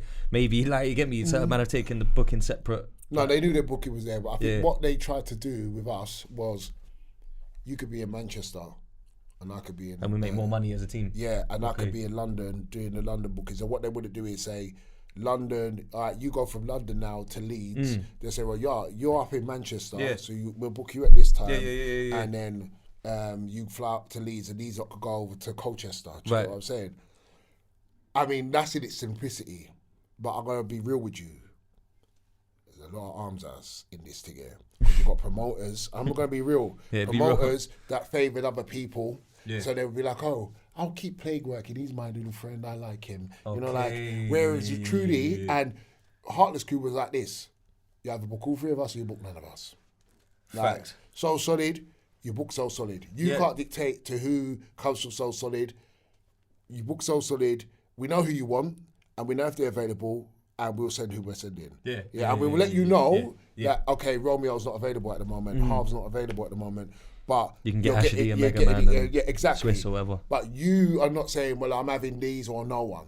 Like, and a lot of people started trying to define who Pay As You Go were in the way of bookings. You get what I'm saying? Who's turning up to the thing and that. But that was our fault. That wasn't the scene's fault. That was our fault. Okay, cool. We should have that actually turned around and said, nah, bro, that's not what's happening. But you see, when people get hungry for money and they don't want to stick together, and this comes back to that whole Hackney Bowl like mentality that I saw. That for me, that don't happen in Hackney. We stick together, and that's that. Maybe in Bowl, it does happen, you know, and you've had your own experiences in Bowl, and this is not in Bowl. Like, I love Bowl because I've been in Bowl for years. I get you still. I'm just saying there's some things about the mentality that are good and some things that were bad. And Makes sense. That's one of the things that I found very bad, that, you know, people wouldn't stick to what they believe here, and they would, but then that would allow people in Hackney maybe sometimes to elevate, whereas because these lot didn't, it allowed them to move forward. Do you get what I'm trying to say? So, you know, I'm not saying who's right or who's wrong. So the Champagne dance song is a big single, glossy, serious video, bro. Man, the all white looking Come heavily. on, I come see, come on. Maxwell was looking pimpish and with the fur on and that. Mad video, bro. Big budget video. That was like the thing that made me think the album's coming and that. You know what I mean? Was the deal good? And this is a mad question. But this is a time when UK music is different for the audience. Disclaimer: it's not like now where Diggity signed to Red Tear and there's bust downs and mansions. It's different, isn't it? Like, it's a different time. It's more of a rave scene. There's a lot of pushback from the mainstream. There's a lot of money in it then. Back then, also, there was a lot of money in it. That's why I don't know. It was remember, they're still selling units then. You're still selling physical units. Physical units. So there's a lot of money in it. How did that deal come around first off, and was it a good one? I guess that's the best way for me to ask. It came around because we could no longer be ignored. You're like, we're on the music radar. Love that. Yeah, it could no longer be ignored. Like, let me tell you something. Anyone in the industry now, like, you know, or even then, like, if you're doing something that can't be ignored and you're pushing enough buttons and there's enough noise about you, like, you don't have to shop yourself to their A&R. They'll know about you. They'll hear about you. They're going to hear about that. They're tasked to go out and find the next thing. That's their job, innit? Yeah. So they're going to hear about you. Right. So we knew it was coming. You know, we're doing Spoonie and then Monday Show, Radio 1. Where Dream Team and that. Every week, like, our diary was packed. It's not like, oh, we're doing music this week and then next week we're not doing music. Yeah, like, facts. We was doing music. It's gone and it's a job now. It's a job. Right, so that deal was pretty much on the table. It's who took us to the table. That was the question. So we started off with, who took us to the table? Nick. No, did we start with Nick? Or did we... No, do you know what? I think we started with Nick and ended with Trenton. Yeah? And if I've got that wrong, because, you know, like, my memory is getting a bit tired, it's the opposite way round. We started with Trenton and that, who's all Gets and them lot's manager. And, I've heard about him. Yeah. And ended with... Nick. He gets last night, bro. Is it? Oh yeah, you were saying. Big up Super D, man. I went to his birthday in Facewood. Wow. Gets was floating around and I was a bit drunk and I was saying, what, go on, you get me, long time. Man, like, Gets, man. I mash up today, by the way. That's why we got no magnums on the table and I'm recovering from a mad hangover right now. I've got a fruit tea, bro. You get me? Yeah, but so, so it was just them to broker the deal. You know, like. So they take you in on the meeting? Yeah. And kind of act as the mediator, act like Trenton and them not knew what they was doing. Yeah, they were already established. Already established. Nick was Dizzy's manager. Okay, I know what you're talking about now. Right, yeah. So, you know, he was wasn't for a while. Yeah, but he wasn't as versed as Trenton and them, man. Now, like at that time, at that time. But you know what, he was doing well, and you know, so basically they set us down for the deal. Young boys, though. Of course, this is the thing. Young boys, and how many of you have sold tunes to a label before? None, probably. Right. One, if that. One if that. So I think Nicole's Grooves went. Wiley, Relentless. Yeah. Get what I'm saying? I know, I remember that. Right. With the trainer on the front. I think, yeah. And did Maxwell shot a tune? Maxwell might have, I was going to say, because he had a bit of a solo. Yeah. I think Maxwell did. But you're still not enough. Your feet are not wet enough for you to know like everything. Mm-hmm. So, deal was brought to the table. It was a lucrative deal. And there was a lucrative deal off the back of it. Mm-hmm. Where everyone's publishing went is another story and something for another time. I ain't even going to go into all of that. It's techie. Yeah, 100. But, good deal. I think if we'd have known more, it would have been a bloody great deal. Any advice for the youths that are getting these kind of deals now? Is there anything that you wish you had known then that you could have done different during that deal? Anything stand out? Actually get a music lawyer. Do you know what I mean? Yeah. Actually get a music lawyer and sit down and work out what these terms mean. What does that mean to you? Like, do I want this? Definition of meaning of the terms rather than just what you think interpreted to be. 100%. Equally as well, the whole advance thing, bro, take what you need. Don't take what you... Because you think, it's a loan, isn't it? Yeah, I'm going to sign a deal. Yeah. I've been looking at this Mercedes for very long. Man's got a Mercedes. I seen him and the girl love it. Like, I want a Mercedes. Calm. Forget that. Allow that. Get that. Out your own money somewhere else. Exactly. Yeah. Understand the kind of recoup that they're going to do. Do you understand how much they're paying the studios? Actually, get someone that can explain this thing to you step by step by step. Yeah. And you know what? If there's any honest money that you pay them. The lawyers. Yeah, get what I'm saying? Like, pay them. It's worth. Go to a reputable company and actually, it's good to bring someone along that you think has understanding of the world, which is good. Like someone that might be a bit older than you. May not know the music industry, but understands where there's double speak. Yeah. Do you get what I'm saying? And you can get sold the dream as a young, passionate music man. Because you're coming in there on a passion thing. Of course. On a, what's it called, a creative thing. Yeah. But the business is very separate. Very, very, very. That's a lot of people night and don't day. get. You get it. Yeah. And the thing is, I think sometimes as well for the artists,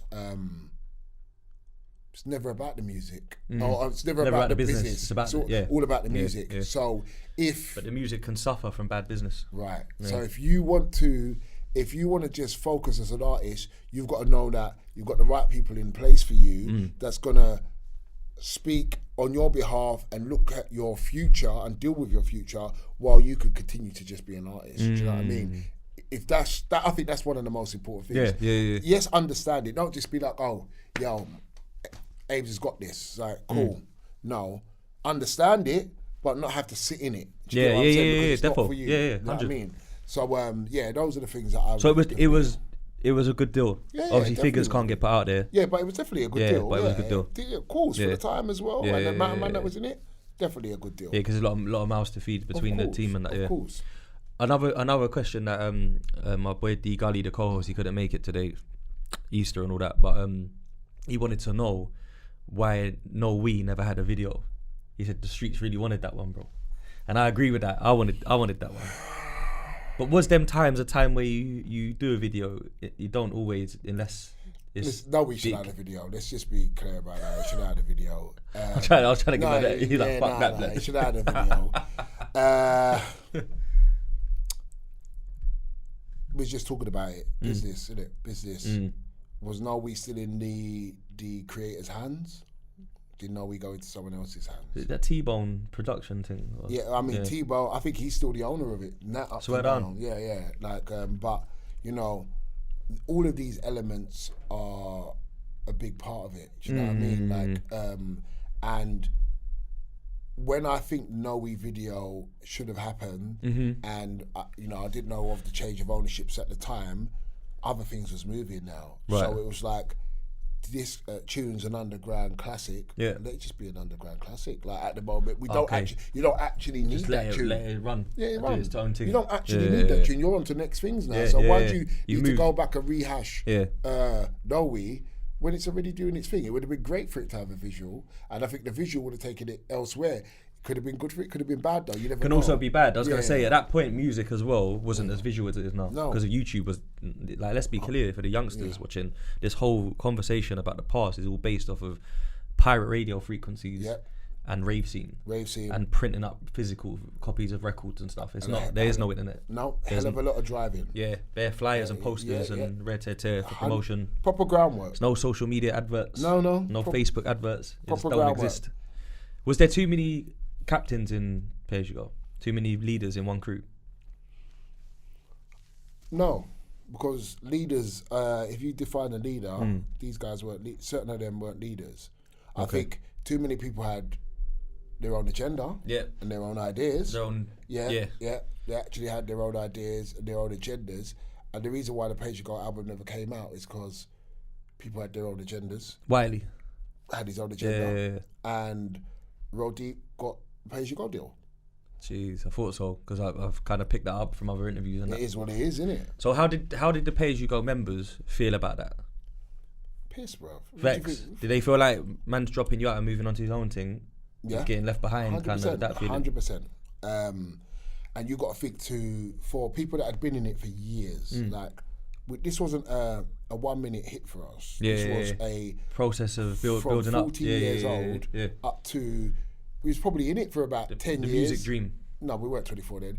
But yeah, we was probably in it for about 7 years or something. You know, like up to that point. Like, you know, so with a lot of hard graft, sleeping on floors, climbing up buildings, being name arrested, it, like everything, putting in work. Everything, to being at a point where, I'm finally going to be able to live my dream, and then something happened in there, just in a bad mind way, because you're like, I want more control of a situation, isn't good. Like, because the truth is, Pay As You Go was already a bit roll deepish. Already, yeah, because he was bringing through Gift, and I know Gift wasn't roll deep, but like he brought, like, so he was Wiley would start bringing Breeze and them like up, the shows Rico. And all that, Rico and that, which, you know what, wasn't a problem to me. Yeah, but that is going back to that Hackney to accepting culture, you know, black culture accept, whereas the bold culture wouldn't accept that. And they would see that, something,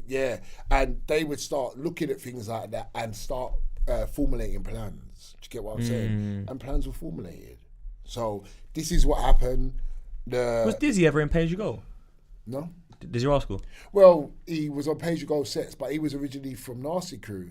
See, I didn't even know that till recently. Yeah, he was originally from Nasty Crew. Then Wiley brought him over. He done Pay As You Go for about a year. Yeah, on Pay As You Go sets and all the rest of it. And then boom, branched off. That's crazy, bro. You know? So what I feel like going back to earlier when I bring up sitting in my brethren's yard. Yeah. So my brethren, he used to cut hair. He was a barber. People used to come to his kitchen to get a trim and that. He gave me his dad, old Jamaican man, used to let everyone in the yard as long as you got weed and that. Oh, you're good. You get me? Yeah. And there was a jungle MC that used to come there and show of us as well, get a trim and bill up. Yeah. One you call Flighty from Best of British. Yeah, I heard so he was part MC Flight with a Y instead of an I. Yeah. But he was from N, so he used to come in, bill up, spliff, whatever, chat, red to tear. And then the Sidewinder tape pack, there's a CD with it all of a sudden. Yeah. And the CD is DJ Slimzee with Wiley and Dizzy Rascal, but it says like Pay As You Go on it, or slightly, or Roll Deep back to back. I think it was. Do you get it? Like both. Pay As You Go and then then I think on the disc it says something like PAUG back to back with Roll Deep. Yeah. Meaning that Dizzy's on it. Yeah. So he's not. He's not Pay As You Go. He's Roll Deep. You get it? Yeah. It was an exciting time for me as a consumer. If I take my way from an unbiased, because you're my brethren, if I take it from an unbiased standpoint, it was exciting, the Roll Deep thing. Because Nasty back to back Roll Deep, shit like that. It got a bit more, again, youthful with the new youths coming through and of course. How drill is for the youths now. It's a good comparison. 100%. New faces, new flows, new voices. Music's slightly changing as well. You get me. So, did it... Because I think as well, Rico stayed in Pay As You Go for a little bit, right? When Roll Deep carried on. So did it cause... like Major Ace and them not to say Wiley, like we don't really fuck with Wiley at the moment like that because of the... Bro, you know that everything went on. Arguments, fights. You name it. Yeah, everything went disgruntled. on. Yeah, of course it was. As I said, like, it's a bit of a mad one though still. It's a mad situation. Because it was your career that you was building up and then all of a sudden... like you've got this madness going on, bruv. Don't think, man. Like certain man didn't go through depression. Of course, I can imagine, like, bro. They want to do nothing. Like they said, you know what? I've done my music, walked away from it for a little while. So you know, like it was a massive thing. And you know, like I'm sitting here, and part of me like really feels like, You know, like, you have to be there. If you weren't there, then it's not your journey, and I shouldn't tell you about it. Yeah, because I don't believe everything should be. And then there's part of me that just wants to just get everyone, like, you know, like, just get everyone, bruv. And it's just, bad, isn't it? You know, but then I think that's the Hackney side of me again. Like, should I conceal everything, or should I just go at everything? I hear you. Conflicted. And then say what? Yeah. Like, straight. chat to me what? Innit? Do you get what I'm saying? Yeah, no, I hear that. Like, but yeah, I just think, you know, like, the grown up in me is saying, and put the ego aside, is that certain things I won't ever speak on. We're in a room, no mics, and the people are here. Do you get what I'm saying? Respect. Because that was our journey, and I respect that. That's real as well. Because nowadays people blurt too much, but 100%. You know, real people wouldn't do that. I think as well, there's funny figures like, the whole time we've done this, I'm thinking, bruv, a man's known man for a while, you know. Like, separately on like, over 10 years. Yeah, you see, coming up 10 years. There's the baddest figures the world don't even know. It's like, raw, man's grew up listening to Page You Go, whatever, Rare Tear. I've done my little, I've done my little grime thing. I've done my grime thing. I've done my music, whatever, rare. I got my girl, whatever. She wants to go on holiday. So I said, alright, babe, cool. We're gonna go Morocco, Marrakesh, whatever. Yeah. Get on the flight. You get me fresh trim, threw my chain on my polo. We're chilling. Boom. Next man boards the plane. Brother comes on with a chain on. He's got his missus with him as well. And I'm thinking, oh, this is like the same setup. You get me? My boom. We acknowledge each other quickly, but just on a man them on the same flight team. But we don't know each other, right? No. We get off the plane, get on the coaches. The coaches drop people off at several different hotels, whatever. We get off at the same thing. Safe. The Palm de Maria. Like that, Rio de Tico, Tequila, whatever it was, all inclusive thing. Yeah, heavy hotel. Then man's in the morning, next day getting breakfast and that, and man bump into you again at the breakfast thing and that, and it's like, man say, oh, like, you look familiar, you know, you get it, like, boom. And then you'll say, yeah, you do as well, you know, boom, we're trying to work it out. But you're not, the one thing I loved about you, bro, is you didn't tell me, I'm that brother from Page You Go and rare, you get it? Because that would have straight away, I'd have been like, oh, you get me, I swear. But then you're doing the cool, I used to do a bit of music and rare, you get me? And then it turned out, obviously, we got a mutual friend, Rooney, which is Risky Roads for the people that don't know. Great brother, really good brother, you get me? He done my mixtape artwork and photo shoot for my first tape and that. Put me on Risky Roads 2 DVD and that's your guy. That's my guy. In a real life, you get me? Guy. So obviously, man's been like, oh, Risky, boom. And then it's like, oh, and then you tell me later that day, now I was in Page Go, and then I'm like, fuck, of course you was. And that's where it come from. Plague, man. And then obviously we had many nights on that trip that we can't talk about. I just went to one straight away, and I thought to myself, you know what? You see what you say? There's certain things you talk about, and there's certain, if you're not part of it, then you're just not part of it. Bro, fam, bare drunken nights, rude boy. That's all I'm gonna say. The alcohol got the best of us on many nights. You get me? Trust me. And that's why. And it's weird. The reason I brought it up is because I mash up today, nursing a mad hangover, and I'm bucking you again. And I don't even get mash up that often. I'm a drinker, but I was mash up last night. So I'm thinking, fucking hell, blood. And this guy's drinking tea, so I can't even blame you on the influence. You know what I'm trying to say? Nah, not this time. Last time. You know when you go on holiday, innit, and you get the duty-free things? No, tell the story properly. We got on the plane and we was going Morocco, Ramadan. So man saying, nah, you know, you're not going to get no alcohol out there. So man got to duty free and was like, you know what, I want one of them.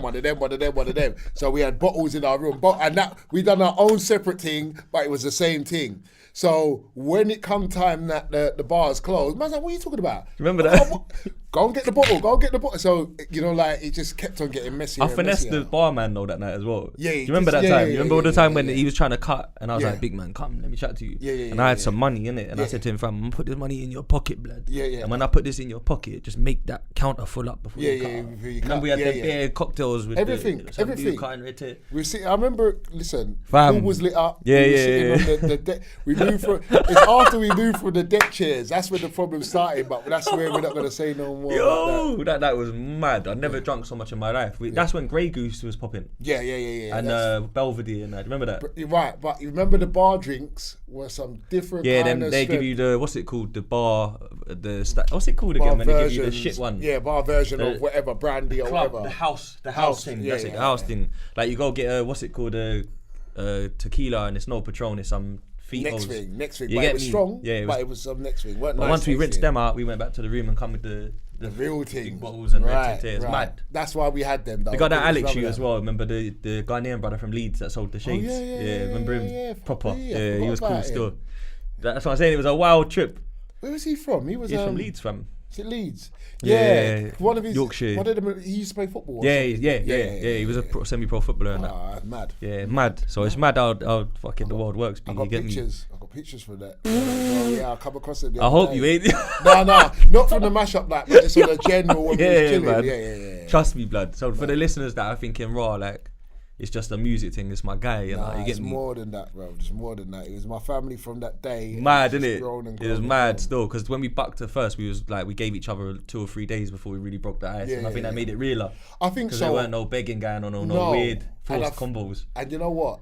If I didn't, my missus would have killed me, because she was like, why is it we go everywhere and you know everyone, and like, it's just meant to be us. Like, that's what she said in the first. Like, it's just meant to be us, right? Like, kind of thing. And I was like, alright, cool. But it's mad when you deep it. You see, your missus and my girl at the time. Yeah. They got on like a house of fire. They were the same person. Yeah. 100%. You get me? 100%. even they look like you're related to them together. Exactly. Like, I just walked off and left us. You get what I'm saying? So it worked for us, man. Ladies, do your thing. Yeah. Remember the Marrakesh market? Mad. It's mad, bro. Yeah. But we're lighting it up. We got a game, that we call this or that. Alright, cool. It's simple. It don't have to be too techie, you get me? But it's cool. You pick your preferred out of the two, you get me? Yeah. I always start off light, Jordan 1s or Jordan 4s. Fucking hell.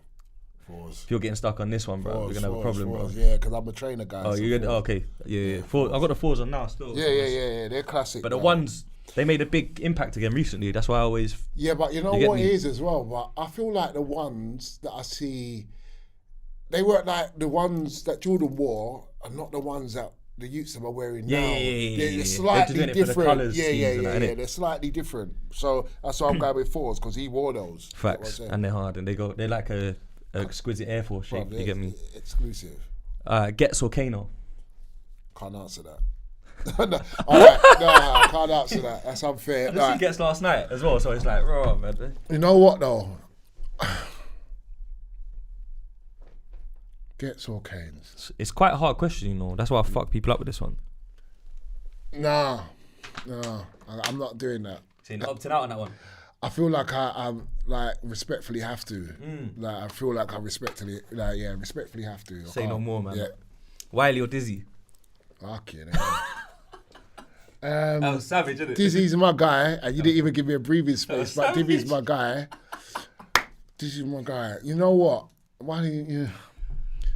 I think they're unfair. I think they're loaded questions. You know why? Because I think Dizzy took elements from us, but he was you know, like when Nas talks about those people that watch from their window and learn stories. Yeah. Dizzy done that. Yeah.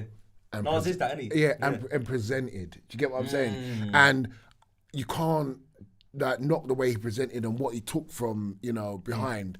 But obviously I see the evolution of Wiley, and I know more backstory. So to see where he's got, to see where he's at and where he's got to and what he done with lyrics, opt out of that as well. Sorry, I won't. I'm not gonna opt out anymore though. Nah, you can, but I hear that still. So UK Garage or Grime?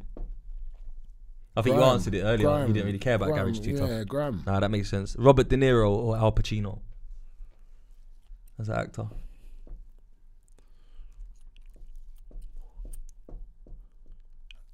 Al Pacino. I hear that. Yeah, Al Pacino. I'm always going to be Robert De Niro on that one. Yeah. I think he's got more range, different roles and that. Yeah, but I get it though, Scarface. Yeah, it's like... Is it? Carlito's Way. My thing is, it's not about how much you do, it's what impacted my life at the time. Of course. You get what I'm saying? And he didn't just act them, they were him. That was him. He owned them. That was him. That was him. I believed he was Scarface. That's facts, bro. You know what I mean? Nines or Scraps? What, fight? Guns or fighting? Nah, Nines, a rapper. Not Nines. Sorry, nah, as in like UK rapper, Nines or Scraps. Do you listen to much of them? Not really taking them in? No, not really. So I'll have to ask my son, man. Nah, that's calm. We'll flip it to like Stormzy or Chip. And I know they're younger, but the thing is, I feel like they're still connected to the grime scene. Like, all right. Do you get it though? Because Chip, respectfully, coming through Wiley early and Chip. Yeah? Chip.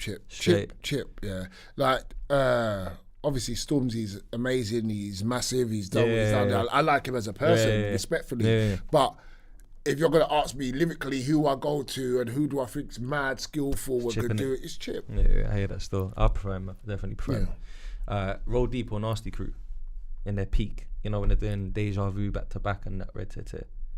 Who do you think had more? Nasty. Nasty was hard. Nasty was like the streets of the grime scene. No, that's why I said nasty. That's why I said nasty. I think Roll Deep were fire though. No, listen, they're all good, and obviously I know them all. Like at the end of the day, but I think they were a more of a polished situation. I was just thinking of a word to say that. There was more polished, and I think Wiley was training them to be polished. Do you get what I'm trying to say? Yeah. So even though they could actually make the album when it comes to that into the deep end and whatnot. Right. Yeah. But if you're just talking about something to listen to, raw feeling, it's them. It's got to be them, man. Like Nasty. Fair enough.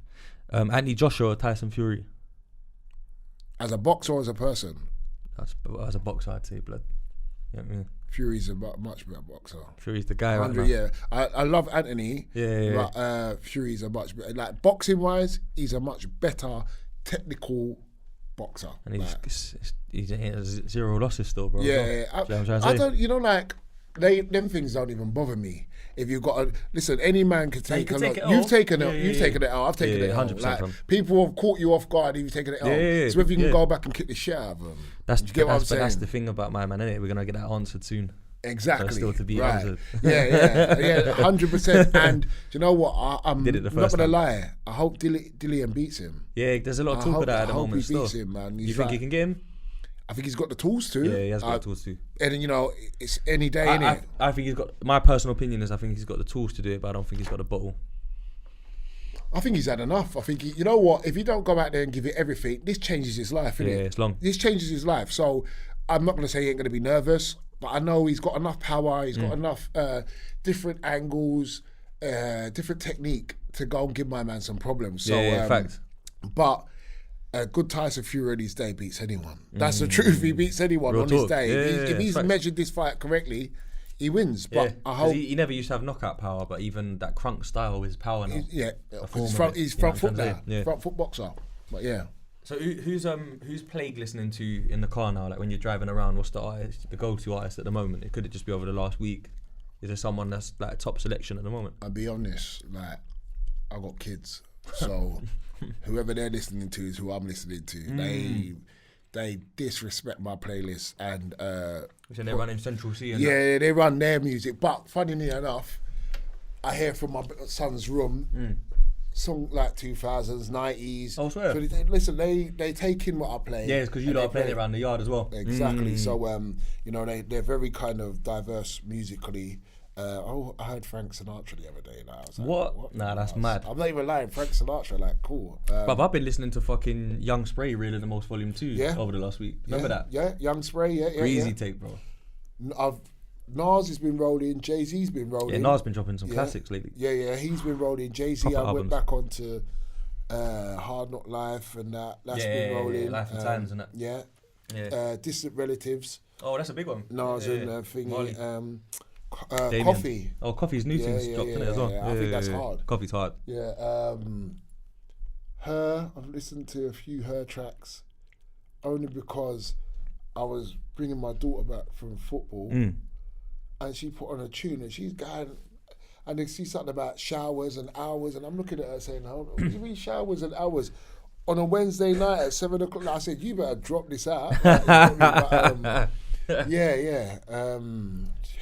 I'm hearing everyone. Have you ever worked with someone or been in the studio or even on a stage show? Because that's one thing as well. The rave scene was a different level of stage show, mic controlling and that. Yeah, 100%. Have you ever seen someone that stands out like a sore thumb to you that said that motherfucker was just born with the gift? They just blew you away, like proper talented. Quite a few. Is there any that spring to mind though, like?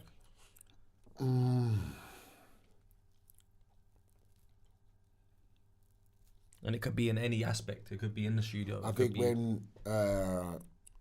when we worked with Usher in Birmingham, I was just like... With who? Usher. Usher, yeah? Yeah, we was on his show and I was like... Levels. top performer. Mate, he made me reevaluate my whole shit. Yeah, see, that's what I wanted, something like that, where it's like, I was just like, boom. Yeah, like, nah, this guy. I mean, I think a lot of unknown to the public producers do that to me all the time. Like, I just think to myself, this guy knows his stuff. Just knows what, knows his stuff. And you got to think, it's hard because with music, especially in the back end, like producers and stuff, you don't have to be able to talk. You don't have, you could just be you. Right? Yeah. And you express yourself through the production. Because you're a producer as well for them. That's one thing that. Bro, I made something cold last night. Because all these motherfuckers that are thinking raw, how like. Obviously, they know you're qualified to talk on the Who Started Grime thing because you was in Pay As You Go as a leading member. Yeah. But it's deeper than that because I know that you understand production. Which is 100%. Quite crucial to that debate. You know what I'm saying? On a frequency level. Don't worry, they're going to be hearing something real soon. I've got a couple things that are ready. The pipeline, like prime ready. I to didn't go. even say you know. I just literally one I produced last night, and you know when certain things click. It just happens. And the singer was. I happened to message the singer, and it's like, oh my god, it's ready, and I'm like, right, we're ready to go. Let's get it. And it's ready for TikTok, everything ready to go. Yeah, so where can they find you to like be ready for these things? Boy, you know what? I don't even really do socials. And that's the thing about you. I think that's why I wanted you to come on because your story ain't getting told on socials like a lot of people's, which I respect still. But you know what it is? You should use it more though because I think it can be used in a certain way. I'm on Insta, so Plague Alero on Insta. Plague spelled plague and then Alero. So I'm on Twitter as well, but mate, I don't even know the last time. You know them way. Like, connected to Insta and that, innit? Yeah, more Insta. But I think I'm even on Facebook. But my main. You got a Spotify profile. Yes, I have. Yeah, follow that. That's Ask me important. for my login, and I'll tell you. Nah, but they can find you. Spotify, I think that's important if you follow a man there if they're not on socials because when they drop, you'll see their things. Yeah, I'll push more once these things are set up. I'm gonna push more. But I'm a big believer in kind of not allowing the screen to run my life, and I respect it. I feel like I've got a running battle in my house of who's the boss, me or the screen, because my family are locked into the screen. My kids are locked in, but it's mad. So it's a lot of wasted time on that. Trust me. There's a lot of people changing. It's like my brethren said Raj said it on the podcast. Yeah, he was saying that like he's a real big Grime fan, but it was pirate radio and take packs and that. Yeah. And when people started finding a Twitter account and a social media Instagram account, they're forcing it. Like he's like they're seeing certain man trying to snap their dead breakfast and over talk about certain moaning and that on their story. Come on, and it's like, bruv, that's the side of you I don't want to see. Now I don't rate you as much. You know what I'm trying to say. So this is my thing. This is my thing, and then I think it causes a lot of social unrest. You know, like comparing yourself consistently to certain. If you got young children, like. And you can see the effects of them straight away. And my big thing is I don't want that. Like, at the end of the day, and I want you to appreciate what you got. I don't want you to show off what you've got. Do you get what I'm saying? Then just appreciate it and understand where you are and kind of move forward. This whole snapping my trainers, my Oreos, this, my that. Like a lot of men are putting stacks of money up and jewels and that, and it's like big man. You're asking to get robbed, bro. Like, relax, enjoy your things. You worked hard. Be a bit more private. But can they really be as rich as they're showing? Was they wouldn't have to show it. That's the other thing, isn't it? You know. But then that's the other thing we've also learnt, bro. You'd think that, but one thing I've learnt, bro, is that everyone's so different to each other. 100%. I never used to think that, bro. How can a man be so different but be from a similar background? And it's like some people are just loud, leery people. By nature. Do you know what I mean? Show offs. It's key elements as well, innit? You might have got certain key people in your life at the right time. And he got different key people, and regardless of that's where you lot have come from the same path, but just your interaction with these different people have shown you something different. Do you get what I'm saying? And you've branched off in different ways. Do you know what I mean? 100%. Perspectives, everything, man. Nah, bro, honestly, we could go on forever. But I really appreciate you making the effort to come down to it because you're my brethren outside of this thing. You know that. So it's like it's easier. We talk on the phone and that. We had these combos, but it's good to get you down there. I think there's a lot of people that try and dominate the conversation of who made Grime and who's the original guy and who did this and who did that and why, because they got more followers and a louder voice. But this is an important voice. Yeah, You know what I mean? no. Someone that was in the mix. Thank you. Do you know what I'm saying? And the fact that, like, even just the fact that you guys were called Pay As You Go because of a show and the credit on the top up on the phone, that in itself is It's mad. That just shows how pivotal you was to that movement. Yeah. R.I.P. to Major Ace. I want to send my condolences to his family and loved ones. 100%. When he passed, I remember getting a phone call from a random number, and I'm like, raw, like, who's this and that? You get me? So I pick it up, and it was Bashi. Oh yeah, I ain't spoke to Bashi in 10 years, and you know them ones who used to come check man in Shepherd's Bush back in the day. And then Bashi's hit me up like, yo, blood man, like, I can't believe it, bruv. Da, da, da, da.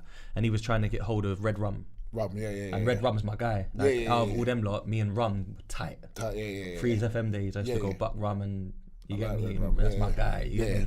So I hit Rum up like, yo, Bashi's trying to get hold of you, and he's like, raw, like, I ain't spoke to him in a minute. And I was like, you know, circumstances and whatnot. Connect them two again and that. And it was like, I just felt it through the phone, it hurt my man. Yeah, and it hurt man as well, and I didn't even know him like that, but I was thinking, blood. The loss was a massive man. one.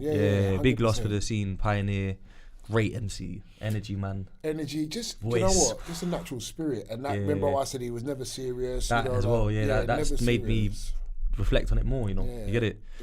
We lost a lot, man, we definitely did lose a lot. I would have kind of got a connection with Bashi or Red Rum. Because he did that. After his connection kind of fizzled out. Yeah.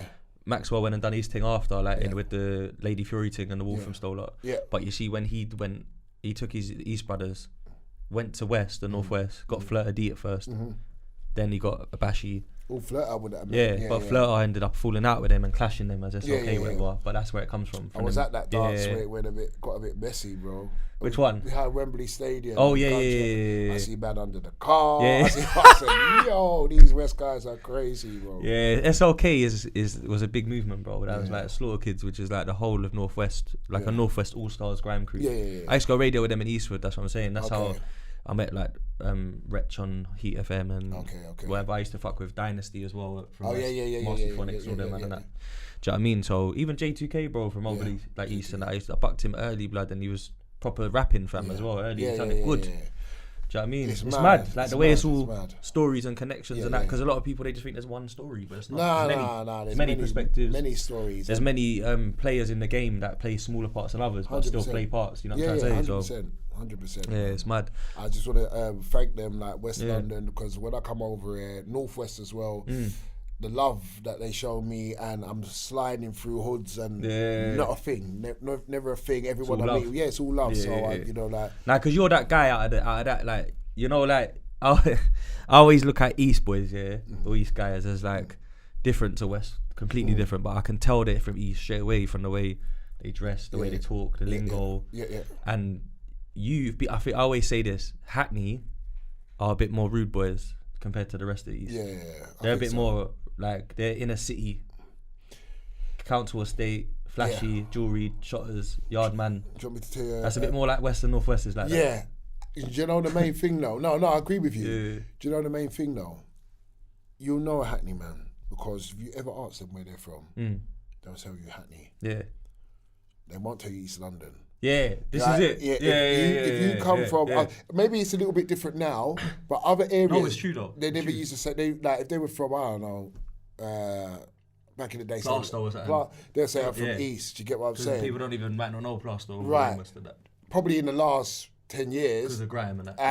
And just because they've been getting on Wicked, they might say Stowe. You know, I'm from Stowe. You get what I'm saying? But from early days, from when I was a youth, I would say we're from Hackney. You get what I'm saying? But that's like Tottenham boys. They don't say I'm from North. No, they say I'm from Tottenham. Or T-Town or whatever. But you know what? I'm not trying to glorify it. It is what I came through. We came through. It is. But I do want a bit more unity, and if it can happen, you know what I mean? Like, you know, because I love being able to, move through different ends and meet different cultures people. And vibes. Of course, bro.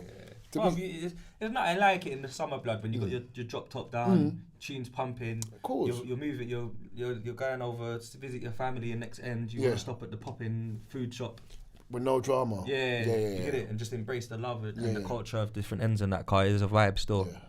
But nah, man. Quick one before we log out. On this one, Pay As You Go, right? Pay As You Go, as in just Pay As You Go. Yeah. Then there's Pay As You Go Crew. Then there's Pay As You Go Cartel. Yeah. And then why what was the official name, or why was that? The official name is Pay As You Go Cartel. Okay.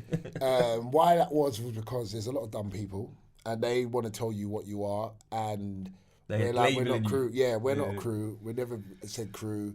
We've always said Cartel. You know what I mean? So, I don't know why the people put the other stuff, but we have always been Cartel and never been crew.